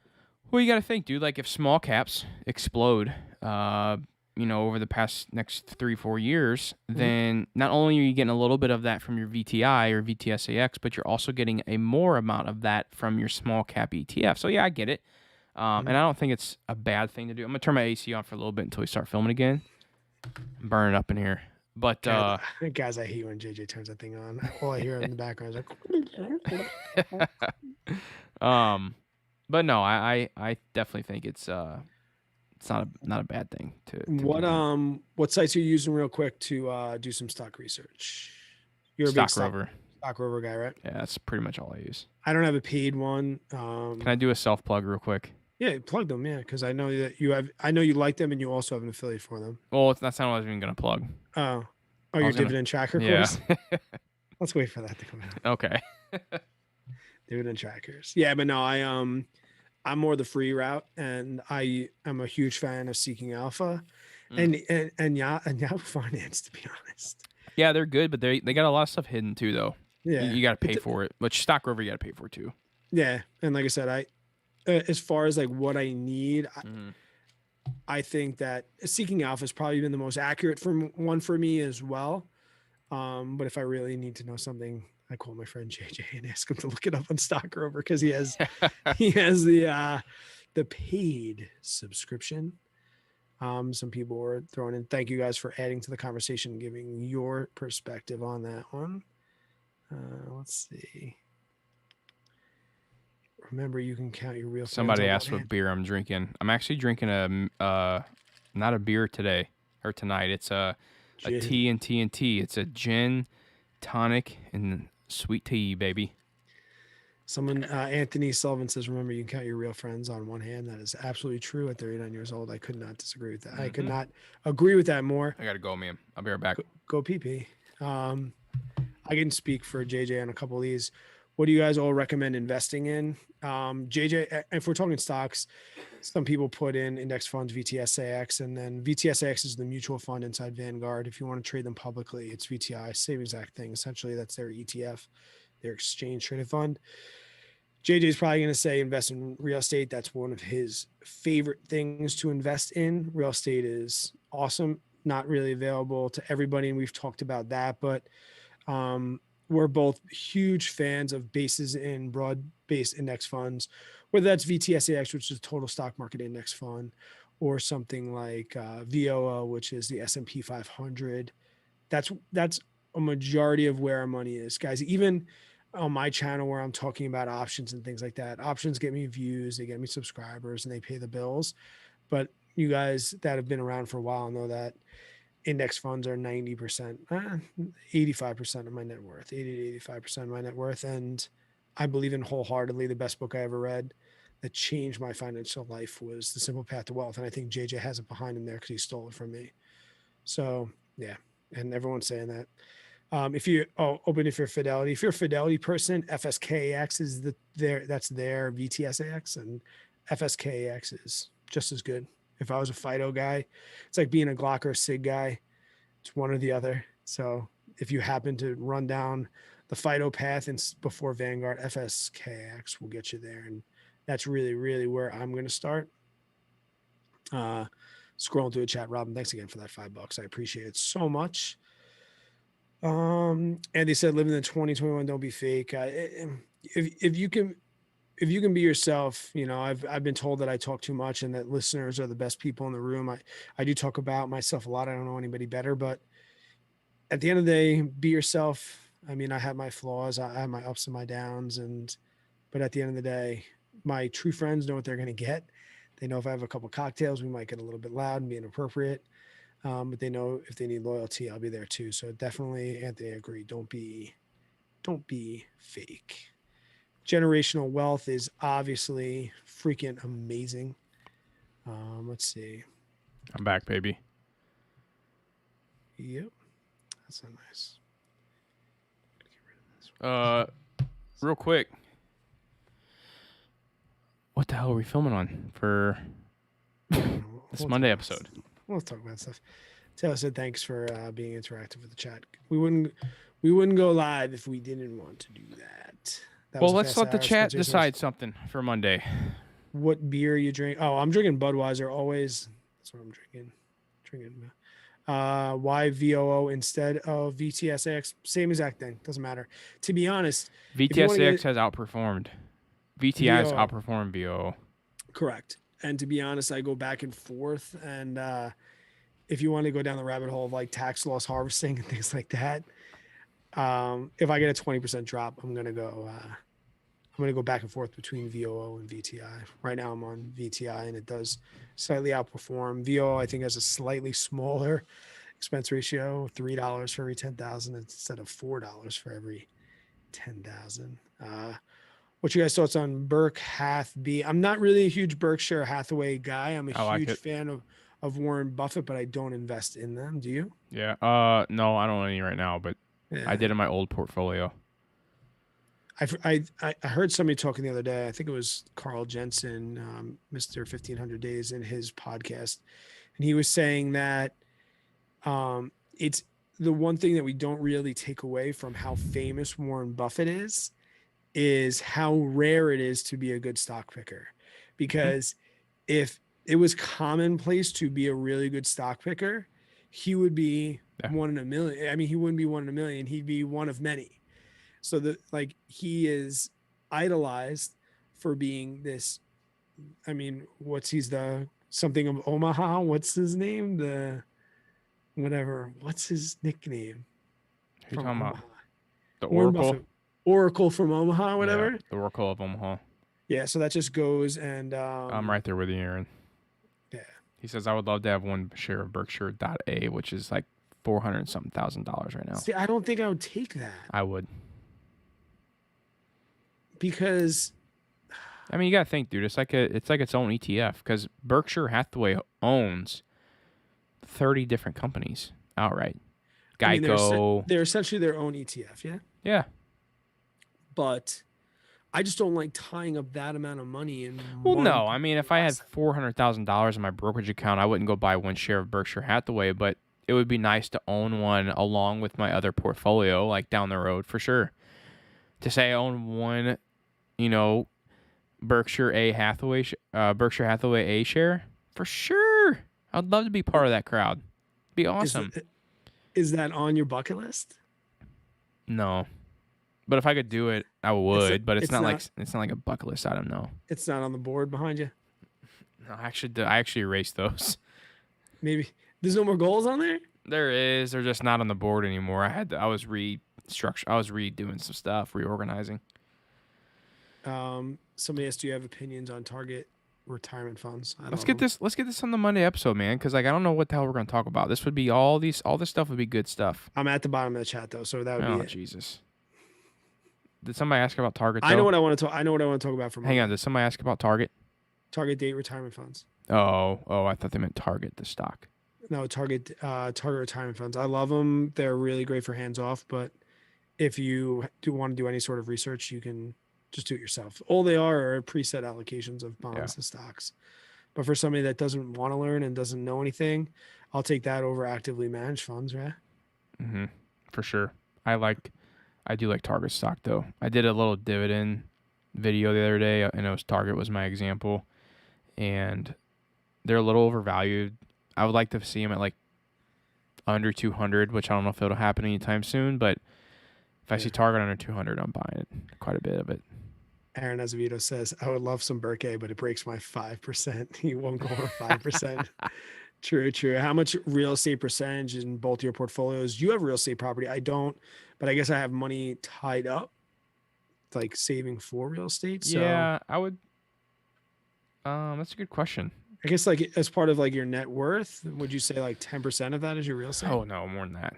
Yeah. Yeah, because I mean my home's paid off. What about like let's make it easy. What about like REITs? I know you just did a video on Stag. I mean in my brokerage. I'm more of a realty income guy. Why'd you choose Stag over realty income? I should have watched the video, I guess. Potential growth. Yeah. Yeah, and the dividend too. I mean, if you look at the past 8 years of Stag, yeah, amazing growth. And you got to think too, though, man. Like e-commerce space is only growing from here on out. You know, there's so many new e-com. Right. Even if like people are like, well, what if Amazon buys their own warehouses, which they won't anytime soon. Yeah, you still have FedEx, you still have logistic companies, you still have all these other companies that are going to be utilizing these warehouses that Stag is going to own and keep purchasing. The CEO is a legend right now. He's taken this company pretty far. I like where Stag's at. Yeah. I did some valuations on like payout ratios and whatnot and PE ratios, because like with REITs, this is a thing a lot of people need to understand. Like when you're looking at REITs, somebody's like, oh, well, their payout ratio on this has like 110%. Yeah, it's a little different though, because like with real estate, you got to think about depreciation. You got to think about all that, which doesn't get calculated or doesn't get back. And they have to pay out a certain amount of their income to dividends, right? So you look at what FFO, right? 90. Yeah. So you have to add back in like depreciation and whatnot, because that's money that didn't leave the company's pocket. So when you add that stuff back in, it starts becoming a real more like, I think the payout ratio to AFFO, which is adjusted, It's free funds. No, I'll have to look it up. I lost my train of thought. FFO funds from operations. Funds from operations. Thank you. Yes. So AFFO is adjusted funds from operations, and you can calculate your payout ratios and like your actual PE from those numbers. If you guys, I got a video that just came out about it like a week ago or whatever, and it's normal numbers. Yeah. Payout ratio is a little high. It's like 70-something%, but the PE is like 20-something. So it's not bad. I would like to see Stag at like 30 to 35, and I'd be buying a lot more. Well, let's fire around the rest of these before we start the next episode, and then we can come back to the chat after. What are we going to talk about for Monday? I got it. Just okay. Percentage of that you guys have in Robinhood. I have like just keep play money 10%. And you're pretty much the same, right? Well, I just transferred I transferred 90% of my stocks to Fidelity from Robinhood. Okay. I now only have one stock in Robinhood, but I'm going to be adding more into Robinhood for more growth stuff. I have $25K in cash, 20% down on duplex, or keep it in the market. Go to the duplex if you can make that happen. Yeah, I would say if it's a deal, I'll do it. Hesitant dues on housing prices, that doesn't matter because it's going to be a long-term investment, and the short-term fluctuations of whatever is going on right now. Target's the bomb. TGT, you said something about Target stock. It's a great one. Do you guys think about total international stock funds? I don't I don't invest internationally. VTSAX has enough like indirect exposure for Yeah, me. same. Like if There's no a way lot that of companies that deal internationally. like Nike is not like not selling somewhere Yeah. else, you know. I think that's pretty much it right now. I got You a wanna video coming out on AG&C. Oh, you do? Yeah, somebody asked about it in the chat. I don't know when, but it's coming out because I've had a lot of people ask me about it.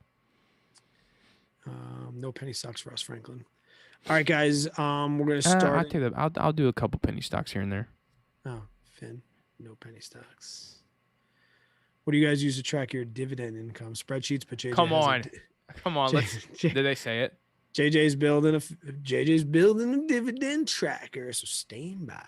It's coming. There's a link in my description of my videos if you guys want to get the sign up to get notified when it's the first phase is launched. Robin said, like to see or hear how you pick stocks for the poor man's covered call. Robin, very simple. I look at the stocks. I say, man, I wish I had 100 shares of that stock because that stock's going to be dope in 10 years. Then I sell a long call on it and I start selling covered calls against it. So if it's a stock that I think is awesome, that's the one that I'm going to sell. Stick around in the chat because I'm going to drop Monday's episode topic on JJ right now. And Oh boy, here we go. It's going to be debatable. I got to answer a question we didn't answer earlier.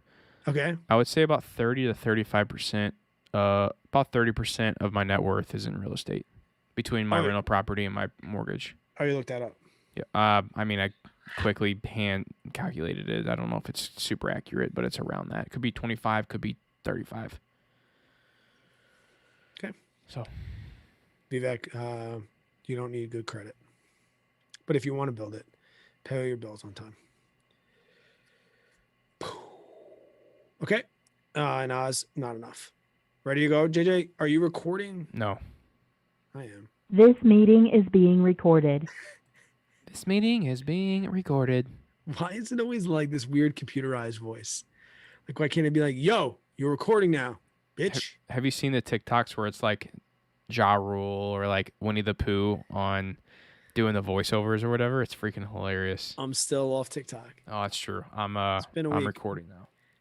It's been 1 week. Let me sweat my balls off again as I turn my AC off. Here we go. Jordan said JJ's sunburn is finally starting to look like a tan. Jesus Christ, My people. man. All right, guys, we're gonna play around with this one. If you're in the chat, I think this one's gonna cause some debate. Oh no, I'm not ready for this, Brad. I know what you're gonna bring up, and I'm not ready for it. You don't know what I'm gonna bring up. Yeah, I am. Yeah, I do. Can I guess it? Sure. Dividends versus growth. No. Okay, let's go. Because I like both. That's why I'm not ready for it. Was that it? What's up, guys? Welcome back to another episode of the Average Money Podcast. JJ Buckner just tried to guess what we were going to talk about tonight, and he might have hit the nail right on the head. I knew it. I know you, dude. And I totally lied to him and told him that that's not the case. But now we're recording, so I have his back against the wall, so we're going to talk about it. If you are new to this podcast, I promise it's going to be a good one.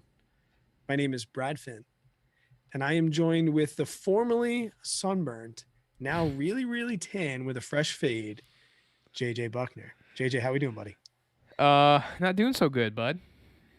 I'll be honest with you. We'll record this. We'll go with it, but this is an episode that I would love to become more prepared for. And you are throwing this on me live on YouTube with no, because there's going to be so much information that I could bring to the table that I'm not going to be able to remember. But that's all right. We'll go with it. Why can't we just shoot from the hip and have a conversation? Let's do it. I got a beer open. Are you still drinking? No. Do you need to get another drink? No, I'm all right. I'll have to probably pee like 6 more times during this episode. So tonight we want to talk about the difference in dividend investing versus growth investing. Meaning, are you one of those people that has your dividend portfolio and 10 dividend stocks to change your life and my 2.5 passive income versus are you a Tesla guy? Are you following Kathy Wood and ARK Investments? Are you in long on Apple or Facebook or one of these two stocks? And kind of like the difference between the two. And I think the reason I want to have this conversation is because I've kind of been like on the fence, and I think you're almost in the same position where I don't think either one is better or worse. I think it's more of defining who you want to be an investor and where you are in your investing life or life cycle, maybe. And also to, mention that it's okay to change because full disclosure, I'm coming out into this episode as I'm kind of down on dividend stocks. And I'm coming out of this episode as I'm more of a dividend investor. Right. And I've made videos. I mean, a year ago, every single one of my videos was about my dividend portfolio. And I kind of want to talk about how I've kind of like evolved around that and what my current position is on dividends versus growth stocks. And I think Aaron Azevedo is actually in the chat. And it really was the conversation we had with him when his episode came out, as well as other YouTubers and Adam from In the Money. He talked about it. And I think the main thing that I was coming from was I used to think that there's only one way to invest. You are either a growth fund investor, you are either a VTSAX index fund investor, or you're a dividend fund investor. Yep. And now I'm like, I could change every month if I really wanted to. Like, what's the big deal? So I want to talk about, pros and cons of it. And Aaron says, I got your back on the dividend front, says the guy that's like Voozy and all these other things. Like the guy's not a dividend fund investor. I just messaged him. But let's first talk. I mean, maybe you can start with like your history with dividend stocks. Okay. Was it always your main thing? Because I think if someone's new to investing, they're either going to hear pick stocks, trade options, go index funds, or go the dividend route. So first I want to say this, and I'm saying this again as a warning, a disclaimer, and everything.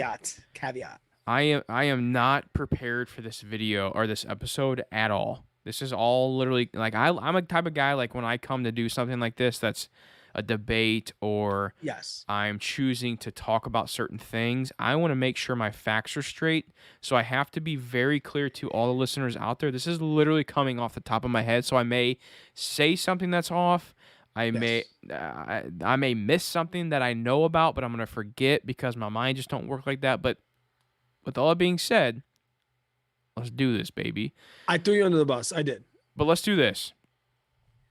First and foremost, I don't think as an investor, if you're new, if you've been doing this for 4 years, if you're a veteran investor and you are way more knowledgeable than I am, you don't have to be a dividend investor. You don't have to be a growth investor. You can invest in both. Both have their pros and cons. And I know for the entertainment of this episode, I will lean more towards dividends, but I want everyone to know, and I want this to be clear, I invest in both dividend and growth stocks. But again, I will try to make a case for us dividend investors out there of some of the ways how dividends could maybe be a little, I'm not even going to say better. I'm just going to say why I like dividends a little more than growth. I'll say that. I do. I can honestly say I think I like dividend stocks more than I like growth stocks. And we'll get into the reasons why in this episode. Without like assuming people know certain things, you want to just give a 30-second recap of what a dividend actually is? I mean, really, basically, a dividend is a portion of the earnings that a company earns, the profits. So when a company earns a certain amount of money from doing business, if it's a well-established company that can afford this, that as a thank you, as giving some money back, because you got to think these companies that are paying these dividends are already well-established companies. They're so big already that they don't need to use all of this extra free cash flow that they have to be able to invest back in the business and grow it. The business has already been growing. It's slowly growing now. So now they have this extra capital that they can give out to other investors, the shareholders, me, you, Brad, whoever owns these dividend stocks. So it's just basically it's a thank you. It's a hey, You're part ownership of this company, so you're going to share in the earnings that we earn. We earned so much. Here's our free cash flow. We can afford to give you this because our dividend yields this. Blah, blah, blah, blah, blah, blah, blah. Here's your paycheck. Thank you. Yeah, because you have these growth companies that we're talking about, and I can mention a few, but like companies like Tesla and Facebook, these companies are not paying a dividend because they're using all their revenue for research and development and to grow, and or they're not profitable, things like that. These types of companies, they don't have extra money to give their investors a thank you card. Where a company like Pepsi, I mean, granted, they're doing research and development and they're still growing, but they're bringing so much revenue. Their growth of their share price isn't that incredible. So to offset the lack of growth, where Tesla's up 1,000,000% this month, you're never going to see that with companies like Pepsi. I'll use Pepsi often. So can So we get into that real quick? yeah, So this is one thing that really, and I think this is the time frame that we live in that makes me think this, but I could be wrong. This could have been like this back in the 60s and 70s. I wasn't even alive then, so I don't know. And I haven't gone back and done my research enough to understand this, but I feel like all of our stocks, dividend growth, everything is so overvalued right now yeah, because of everything that's going on in our economy that growth just takes it to the next level. Like, I will come out and say it. Tesla is an overvalued stock. Hands down. If you think that Tesla is undervalued on a fundamental standpoint, I got to watch what I say here, but if you're looking at if you're looking at just basic fundamentals of Tesla, it's way overvalued. Way overvalued. And I feel like right now in the time span we're in the market, we're seeing a lot of that. Now, what does that mean? Growth stocks could still continue to way outperform dividend stocks. Absolutely, I agree with anyone who would say that. Even if Tesla does have a 1600 PE ratio, it doesn't matter because the unity and the community behind Tesla is so crazy right now that people are still buying. It's kind of died down a little bit, but before, go back last year, if I would have said Tesla was overvalued, I could have got my head cut off. I was the village idiot. I would have got hung, out in the town square. Like when you tried to short GameStop. Oh, Jesus. What was that video? You tried to, right before the short squeeze, you made a video. I'm shorting GameStop. Well, no, it was during that. I tried to gain some quick profits from it going up so high. I'm like, well, it's going to have to drop, which it did. I was just like, I was like 2 weeks early. Sometimes we get our heads chopped off. But yeah, Ernest, we do. He makes a point that I wanted to make. 75% of the return to the S&P 500 from 1980 to 2019 came from dividends.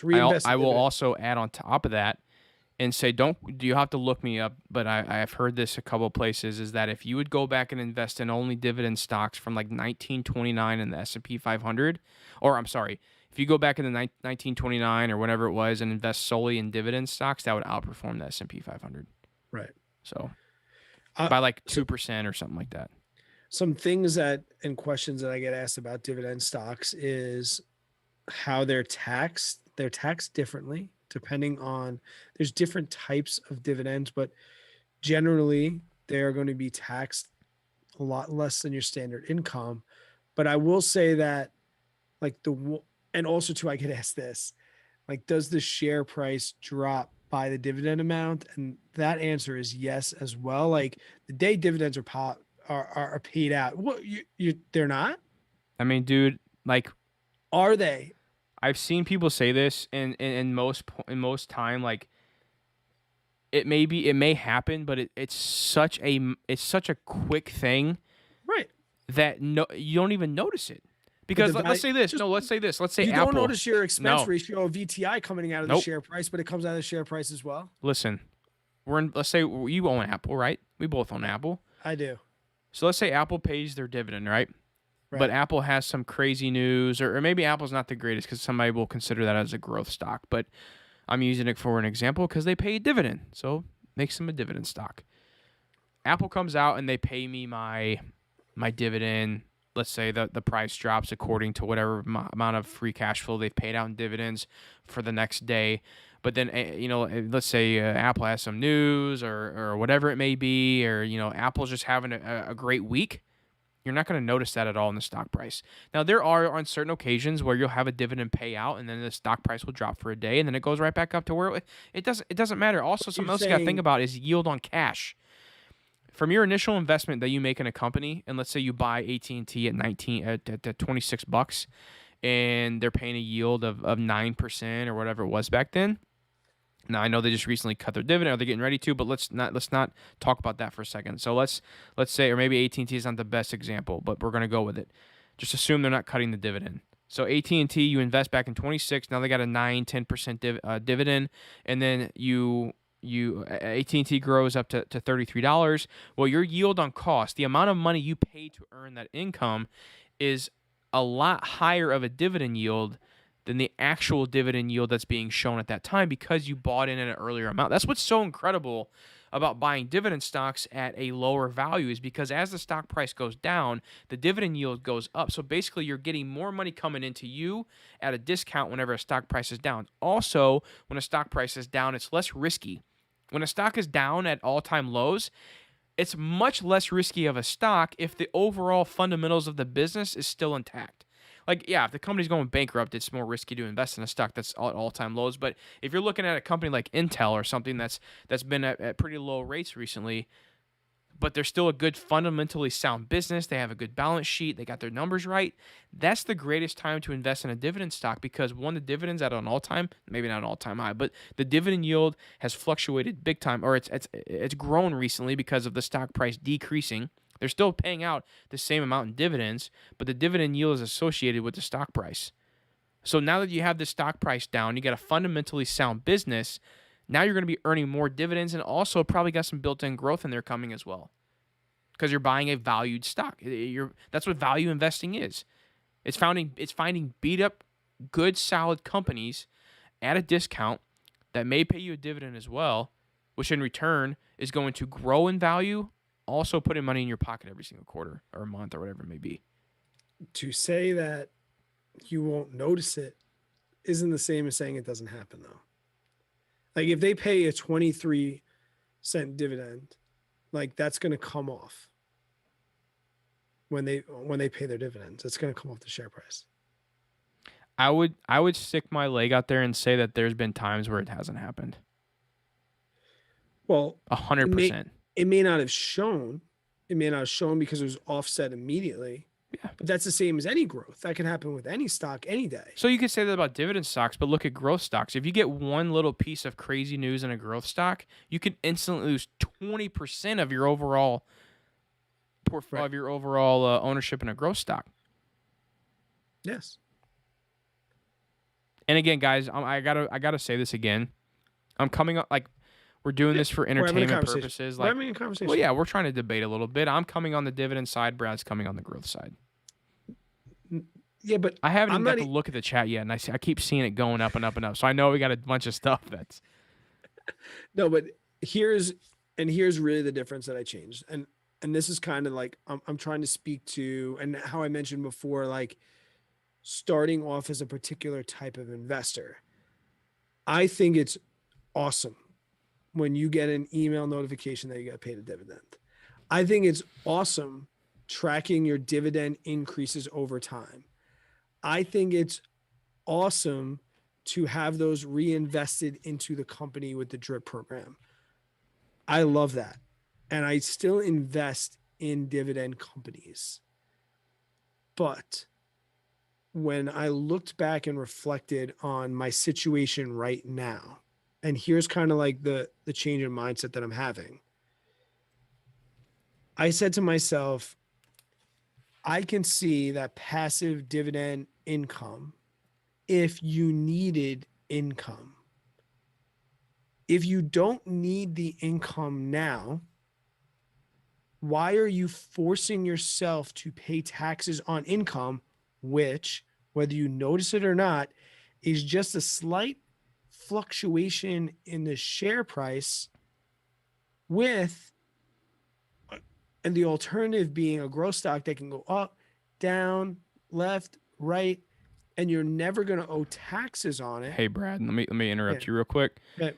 If I give you $100, but I got to keep 20 of it, would you still take it? Yeah. Yeah. I mean, like I don't worry about taxes with dividends. I really don't. Like, yeah, I have to pay them in my brokerage account. I get it. But it's still right. Grant, but I mean, you're putting an ultimatum and saying, I'm going to give you $100 and I got to keep 20. But if you said to me, I'm going to give you $100 and you can collect the money now or later, and later you can keep all 100, or now you can keep 80, I might say, I don't need the $100 now. I'm going to hold on to it and see what happens in the near future. So let me ask you this then. Given the times we're in, markets at all-time highs, S&P PE ratios up there of upwards of, back to 2008, 1987 levels. I think from 99 or 2000 to like 2003 or 4, we were in a bear market, a consistent downtrend. Mhm. During that time, let's say you're 60 or whatever it may be, or 50 or whatever. During a bear market, would you rather be in growth stocks or dividend stocks? Oh, you're asking me? Yeah. I'm 60 years old when this happens.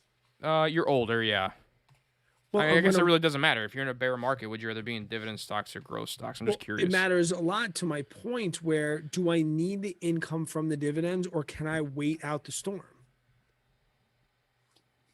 So do both scenarios then. That's a good point. If I need the money, I'm for dividend. I'm for passive income if I need that passive income to survive. And therefore that will be income and I'll pay the taxes. So let me ask you this thing. But hold on. Okay. If I'm young, right, and I can weather the storm like last March, and I have a couple storms to go, I don't want to pay taxes on money that I don't necessarily need right now, when I can wait and get to the point in my life where I do need that passive income and I can transfer out of growth into dividends. I think it's safe to say that as far as like capital gains and unrealized capital gains, would you agree that growth stocks are probably going to grow more than dividend stocks? If you're just talking about an ETF. So you don't think that the share price of Apple is going to go up more than the share price of Pepsi over the next 10 years? Well, Apple's a dividend stock. Apple is not a dividend paying. Well, the hell it is it? Does it pay a dividend? Does Apple pay a dividend stock? Last time I checked, I got paid by Apple. Stand by. Do you think that the share price of hold up though. That brings up a great because we have dividend growth. No, hold on. Yes. Let me get that okay, point. Go ahead. Do you think that the share price of Google is going to grow more in 10 years than Pepsi? The share price of Google will grow more than Pepsi, yes. Okay. So if you don't need the money in dividends and you know that you are going to get more realized capital gains out of Google, why not invest in Google now, let it grow more than Pepsi, not pay any forced taxes on Pepsi's dividends? Then in 10 years, when you're ready to retire, you can sell off all of your Google, buy some amazing, incredible dividend stocks, and now live off the dividends. And now, so real quick, you're comparing something that's, such a darling of a stock of Google to the thousands of other growth stocks out there. Facebook? So the reason I'm saying is, you give me 50 dividend stocks, you give me 50 growth stocks, picked at random. Which portfolio do you think could outperform each other? 50 growth versus 50. We're going random, completely random. Literally 3,000 basket of stocks, right? And you get to Brad, this is your retirement. Hang on, this is your retirement, and you have to say this, Brad. You get 50 stocks at random. You don't get to choose them or nothing like this. Okay. They're in a basket. Yeah. 50 of them's growth, 50 of them's dividends. At my current age, Doesn't matter. Whatever you want. Yes, it sure. does matter. Well, I'm be 20, be 40. Because here's the point I'm making. Go ahead and answer, and then I'll make my point. I'm gonna go growth. Okay, so now let's say this. Let me ask you this though, because you shut me down a second ago, and I've been wanting to ask you this. Do people or do you invest in Apple for its dividends or for its growth? Both. 100% growth. Both. I Because mean- here's the point. it's Why? a Because bonus. a dividend It's- growth stock. No, it's not just because it's a bonus. I'm getting in at these levels now for Apple. Go back and look at IBM. Right. Go back and look at IBM back in the 90s, and they were paying like it's like a 50-cent dividend or whatever. The massive growth IBM's had over that decade, Right. not only in stock price but also in dividends as well. Right. I think Apple's going to be another IBM 20 years down the road, but maybe hopefully performing better than IBM is now. But the fact that the growth you've had, not only from the dividend, and think about all the money you could have invested at the beginning stage of IBM, earning only that 50% or 50, I keep saying that 50-cent dividend payout to where now it's like $6. Not only have your stocks grown in value over the years, but your dividend has grown massively as well. So you're getting double the return to where if you're just in Google, you're only relying on the share price and that's it. At least I know with IBM, I'm getting a great company that's going to grow in stock price and also grow the dividend hefty. Heavily. Well, hefty, heavily, same thing. Yeah. So that's another bonus of dividend stocks as well with those dividend growths. Like look at ATVI, look at Visa, Some of my favorite stocks, and I own them. and they're both. That's what I love. Like dividend growth, I think is a game changer, and that's kind of where I lie more in. Is I'm way more of the lower yields, more growth potential than I am more like our 3Ms, our Pepsis, Right. and whatnot. Procter but- and but- Gamble, Kimberly Clark. But no, like, but those are staples of a portfolio, though. Those are companies that I would you feel say those are like the bonds, like the boring bonds of maybe a stock picker's portfolio? Sure, maybe, yeah. Like they're definitely more conservative investments.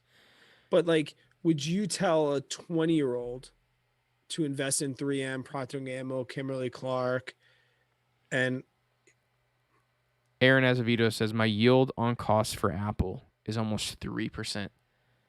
Apple has never had a dividend yield higher than 1.5%.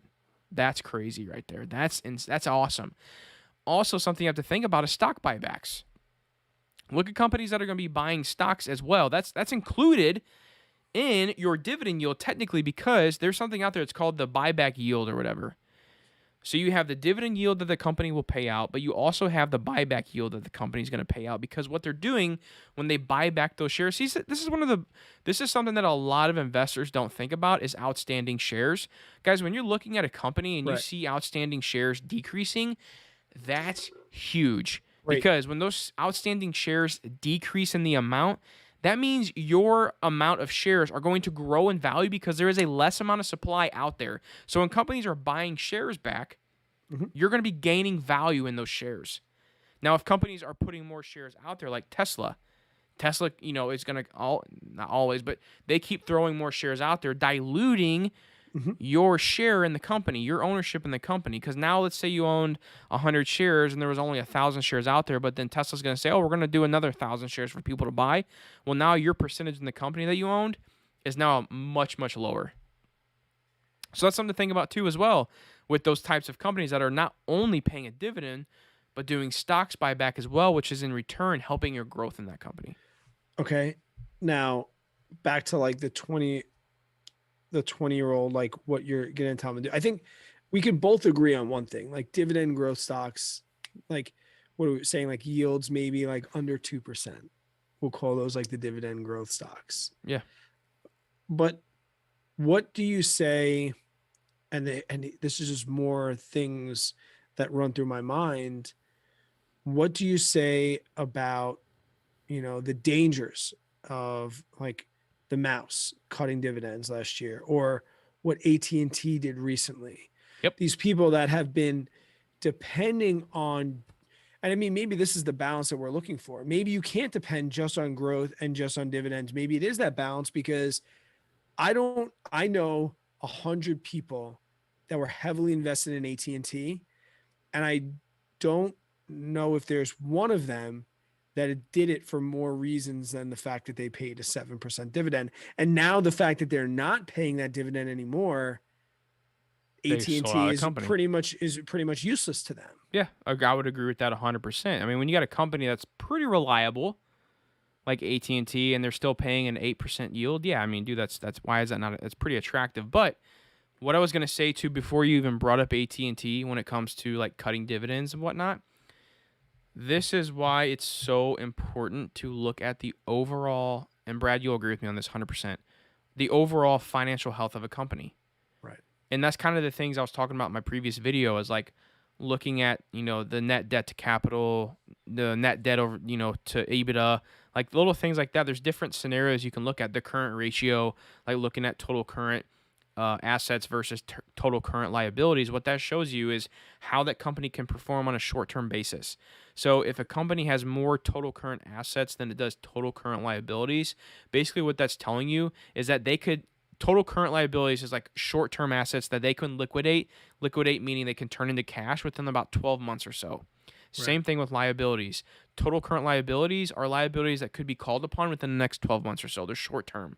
Yeah. So what you like to see in a company, and it depends on industries. Some industries are different. Some industries may have less current assets than current liabilities. That's more maybe like inventory, focus or whatever it may be. But for a majority, you like to see total current assets at least matching the total current liabilities, which would be a ratio of 1.5 or higher is what I really like to see. But I'm not going to say I would never buy a stock that doesn't meet that, because I would.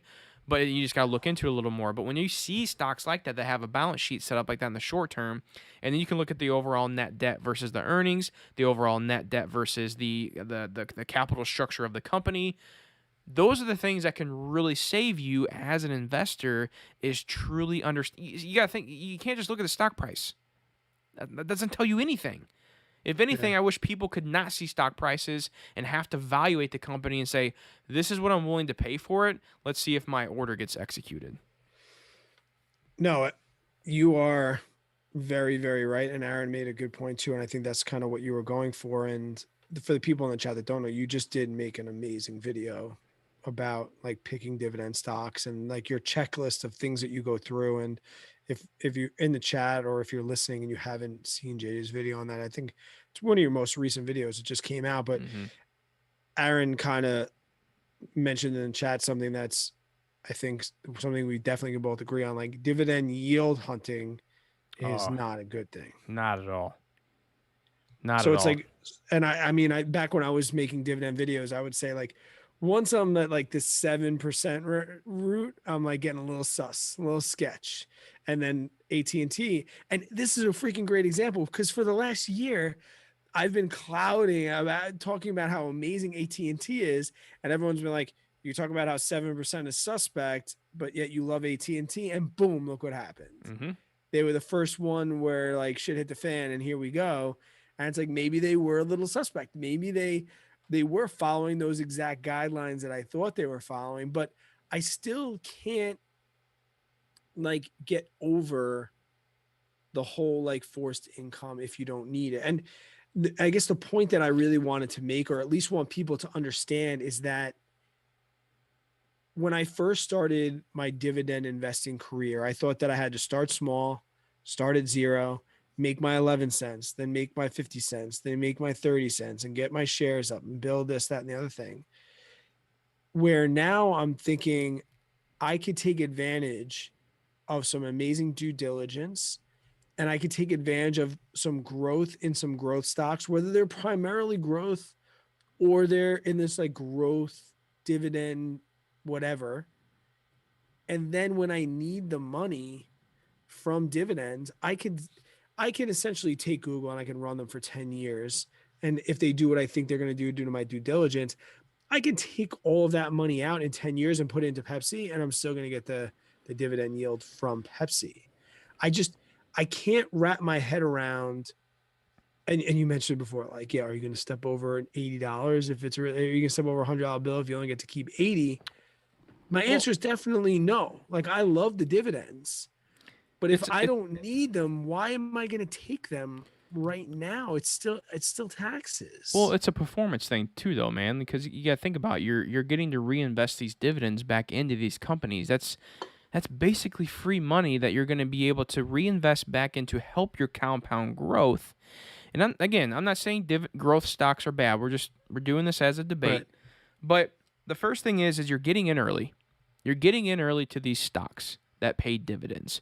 And if you truly hold these stocks for 20 plus years, think about the amount of growth in one, not only the stock price, but two, the amount of dividends those initial stocks that you purchased the first 5 years of buying the company are going to pay you years down the road. Aaron Azevedo, for example, with the 3% yield on cost of Apple, who's never paid a higher of 1.5% dividend yield. Also, you're going to grow with the dividend, kind of what I was saying earlier. As the dividend grows, you're going to be earning more money. So wouldn't you want to be kind of taking part of that just as like a growth stock? Well, yeah, it'd be nice being at Tesla at 150, $200 and grow with the company and grow with the stock price.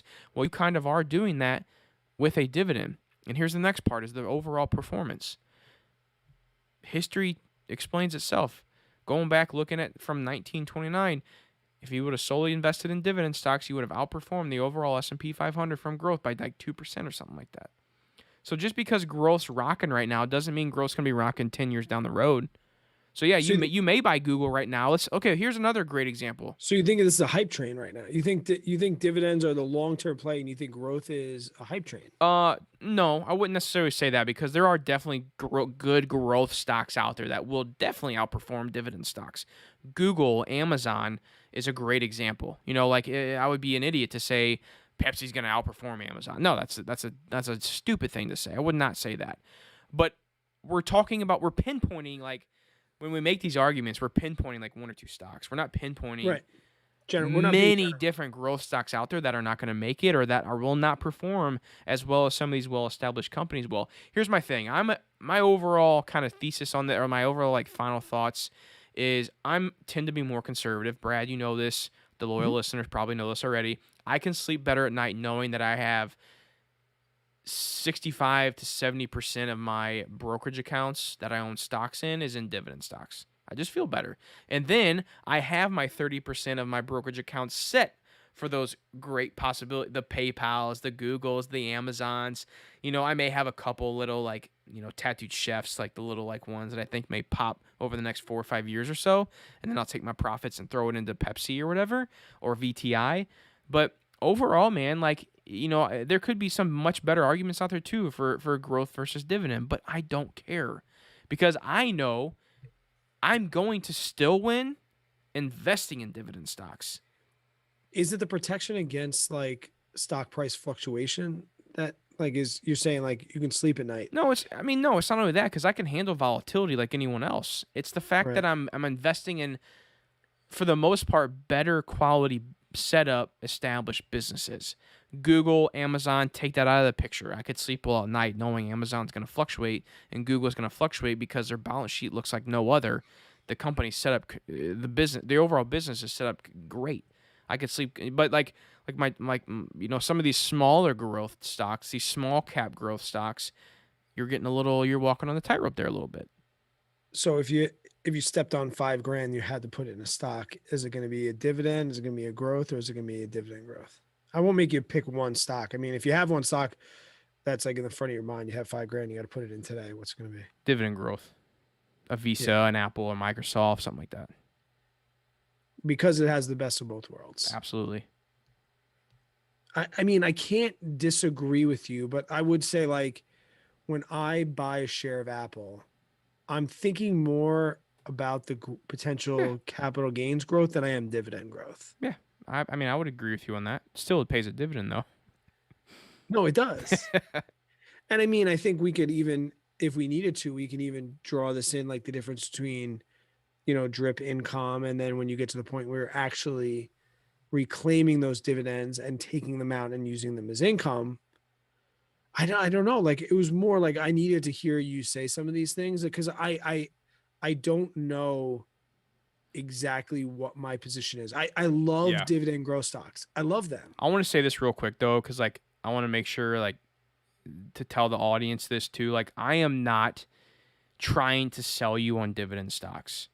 Like this is just Right. No, for and like I'm not trying to say you are either. yeah, and this is just like a fun, entertaining debate from dividend versus growth. But I want to be I just want to make it fully aware that I'm still investing in growth stocks as well.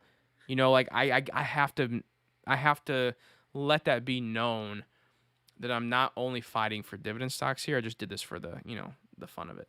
As Vito says, my yield on cost for Microsoft is 5%. Oh my gosh, that's insane. Do you want to explain real quick what yield on cost is? Basically, in layman's terms, when you buy a stock at a certain price, you get that dividend yield. Like I talked about earlier, with the stock prices being lower. When the stock price is lower, you get a higher dividend yield. Your yield on cost is calculated based on the price you're initially buying that stock for.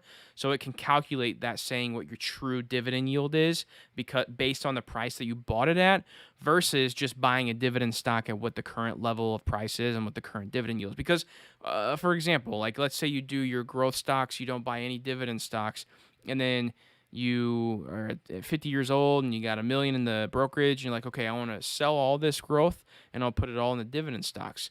Well, you're only going to get the yield returned on your money from what that current price and dividend yield set at. To where if you would have owned those stocks for 20 years, you would have been you have a lot more growth and a lot more income built into those, because now you're getting more money paid out because you were able to buy those prices at a lower price. It's not the same as dollar cost averaging, but it's kind of like a little bit of averaging over time, where essentially your cost basis or the price that you've paid per share doesn't necessarily directly relate to what the current dividend yield is. It's more Right. along lines of what your moves have been. So when he says his yield on cost is 5%, well, the current dividend yield for Microsoft is way below that. Mm-hmm. But because he's consistently been investing in Microsoft and there's reinvestments and things like that, that his cost per share, according to his basis, he's really getting a 5% dividend yield, is what you're saying. Correct. And that's awesome. Yep, it's amazing. That's what I love about dividends. I'm so essentially, if you were talking to a guy like me that's trying to debate this topic, and he said, and it's because dividend payouts grow annually. Yes, they do. I'm just saying, like, if you look at the 5-year chart of Pepsi, it's been pretty flat. I know. It's just so hard to do this debate, though, talking about one stock. You got to look at it overall. Because, like, not every stock's going to perform like Amazon. Not every stock's going to perform like Google. You're going to have so many stocks that underperform. But if you take all those FANG stocks, though, I mean, what's the list before you're like, you can't count this, you can't count Facebook, you can't count Google, you can't count Amazon. Well, some of those FANG stocks are dividend-paying stocks.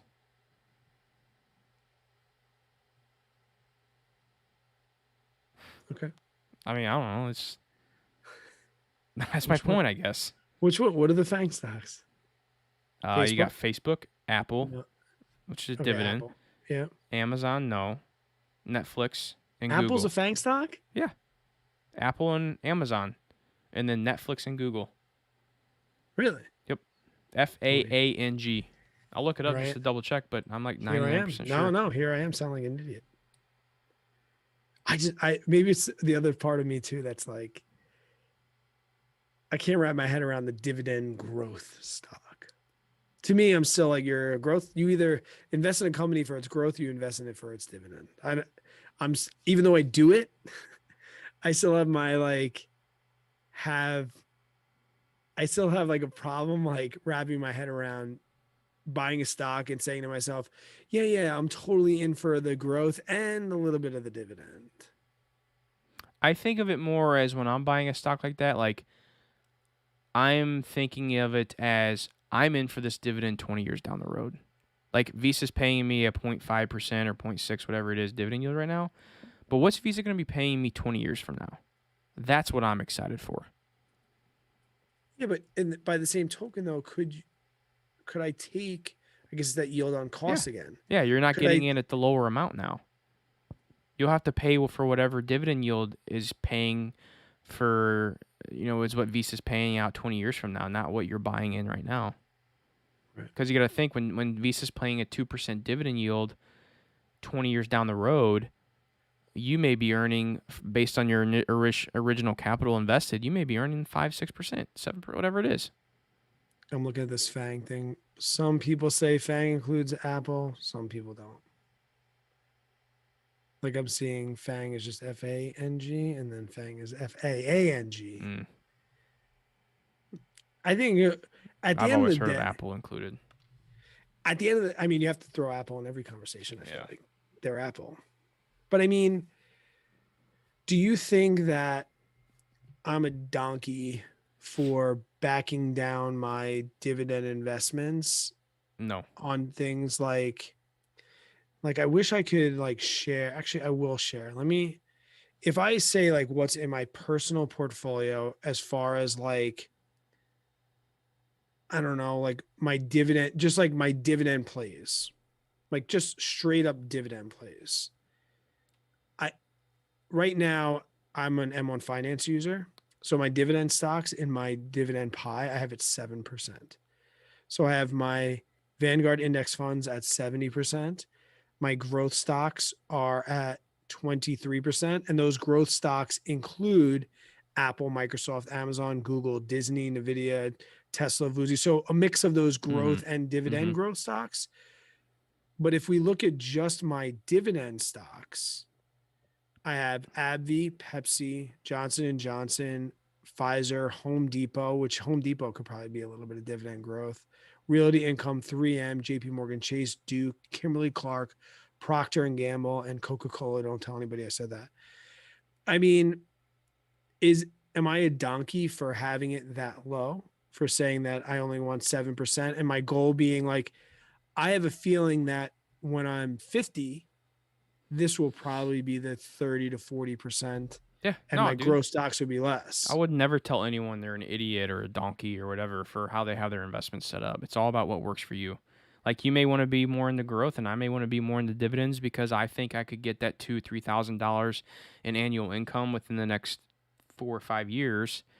And that's what my goal is. I would feel okay maybe losing a little bit of growth in my portfolio to know that I have that passive income coming in that's going to pay for my bills and me to be able to travel around the world, not to worry about work 5 years down the road. And I agree with that 100%. But do you believe that there is a time and a place for that? Like right now, I'm working my 9 to 5. I'm hustling. Like, dude, if I saw a 19-year-old kid only being a dividend investor, I wouldn't care. I wouldn't give two shits because the dude's investing money. He's going to be earning passive income. He's going to be doing compound growth from his dividends being reinvested back into the companies. No, I wouldn't. And if he was in 100% growth, I don't think that's a bad ordeal. But I would say this. You may be in 100% growth, whatever, but I still think there's a time, like you need to be, I personally think most 98% of investors out there need to be in an index fund. You know what I mean? Like it all comes back to the good old VTSAX. Yeah, it's so true though, man. Like, it takes a lot to really cherry pick these good companies. And if you have a majority of your portfolio, like all of my retirement, most of my retirement is in index funds, to where like 50, I'm trying to build up 50% of my brokerage accounts is in VTSAX ETF version. And then the rest of the 50% is made up of growth and dividend stocks. Somebody in the chat just asked, does VTSAX pay dividend? Yes, they do. I'm looking and seeing. It's like 1.6% or something like that. 1.6%? Yeah, something like that. Yeah, so they definitely do too. And yeah, because without that foundation, this is a moot point. Like I'm not for picking any stocks whatsoever if you don't have a foundation in VTSAX, VTI, FSKX, or any one of those. But yeah, you're getting a dividend. I think right now in my Roth IRA, which is valued, I just did a video recently. I think my Roth IRA is valued a little over $30,000, and I'm getting $90 a quarter from VTSAX dividends. It's good. And that $30,000 it's all VTSAX. That's all my Roth IRA is. And I think, my last dividend payment was $93. Yeah. So that's pretty much, I've gotten to the point where every quarter I'm buying myself a share of VTSAX, which Yeah. is awesome. And you got to include that in your growth too. You know, if VTI or VTSCX grows, 8% next year or 10% or 12, 20, whatever the market averages, you get to include those dividends on that growth as well. Mhm. So that's another bonus. Ah, man, I feel like you were either going to change my mind or I was going to feel like a superhero at the end of this episode. So what happened? And I still feel like I'm in the Like same. in the middle, yeah. Yeah. I'm still for dividend growth. I'm still okay with the fact that I'm not really pushing those staple dividend aristocrats.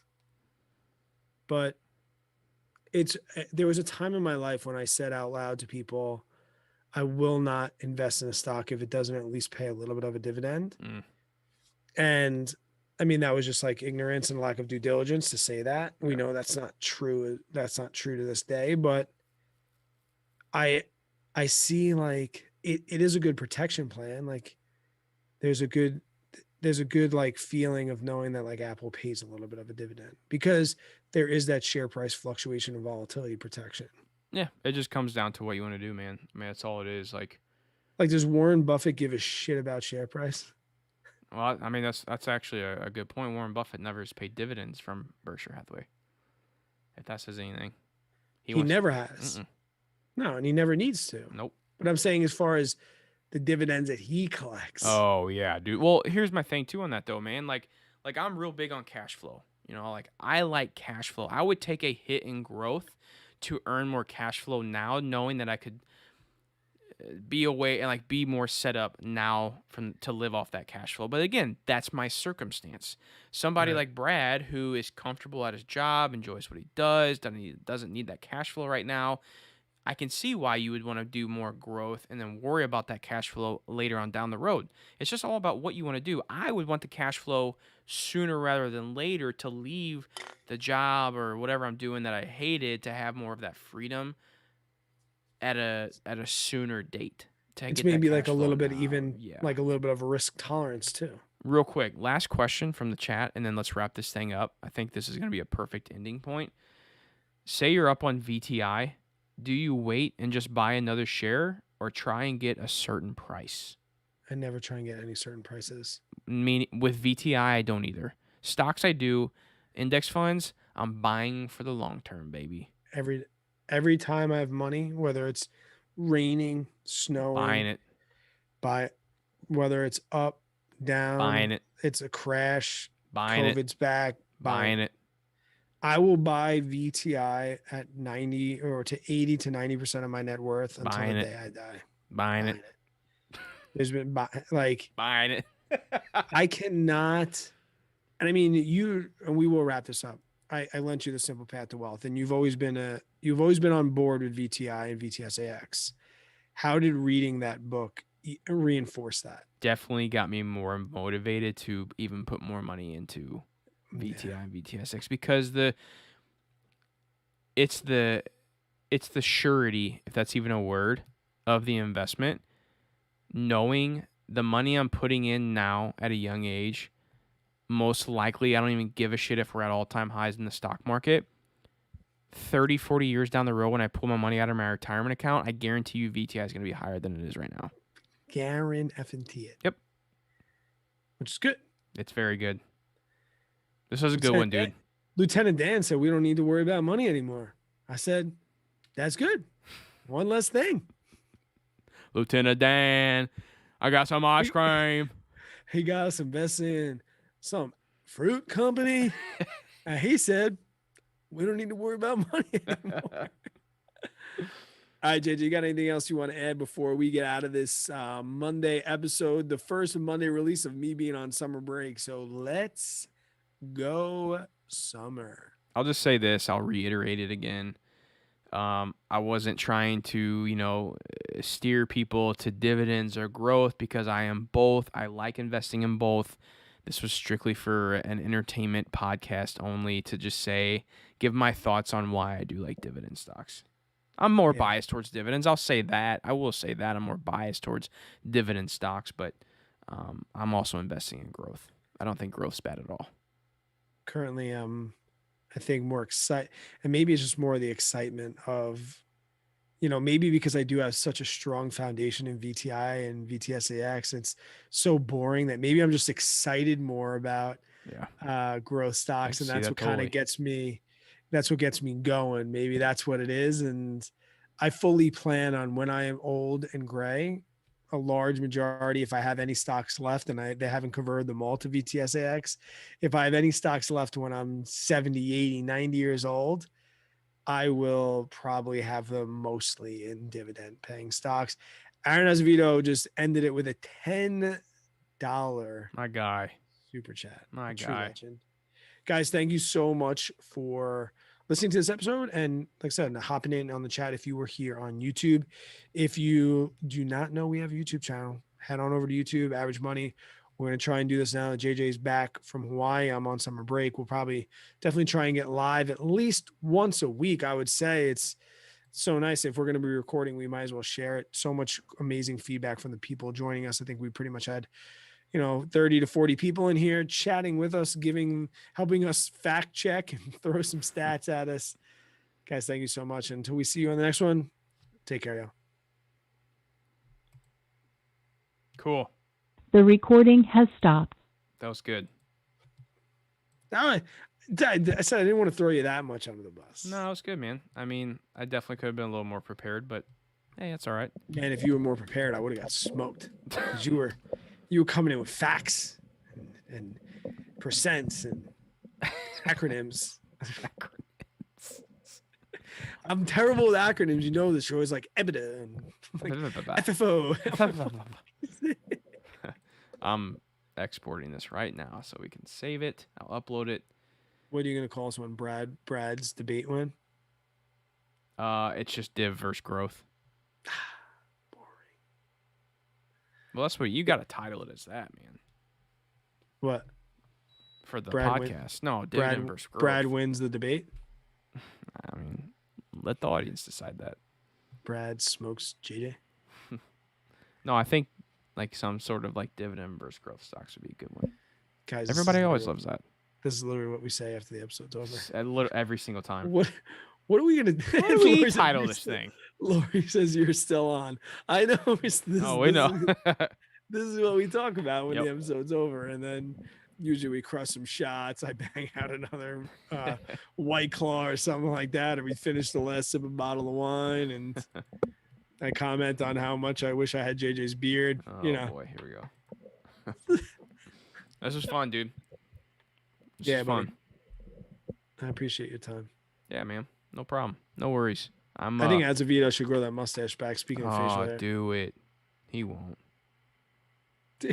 Do the fight card pose like for the thumbnail. Yes. The beard, though, once again. Mine? Yeah, your beard. I can't. Freshly trimmed. I don't know. I feel like if I had a beard, I'd be like, feel a little weird, like telling like the guy like, hey bud, can you trim my beard? Why would that make you feel weird? I don't know, because like I don't consider it hair. Like, yeah, You're haircut. not comfortable like, in your sexuality, Brad? You got something to talk to us about? It has nothing to do with sexuality. I don't want somebody touching my face. Like a haircut's different. Like they don't touch even your face. My daughter, even when my daughter's like, doop boop, doop boop. I'm your like, face is never touched. Bro, your beard is on your face, bro. The clippers guide through your beard. No one ever touches your face. Ever. The beard hair is a part of your face. But no one's physically touching your face. It's the clippers that run through your beard. I don't even want clippers on my face.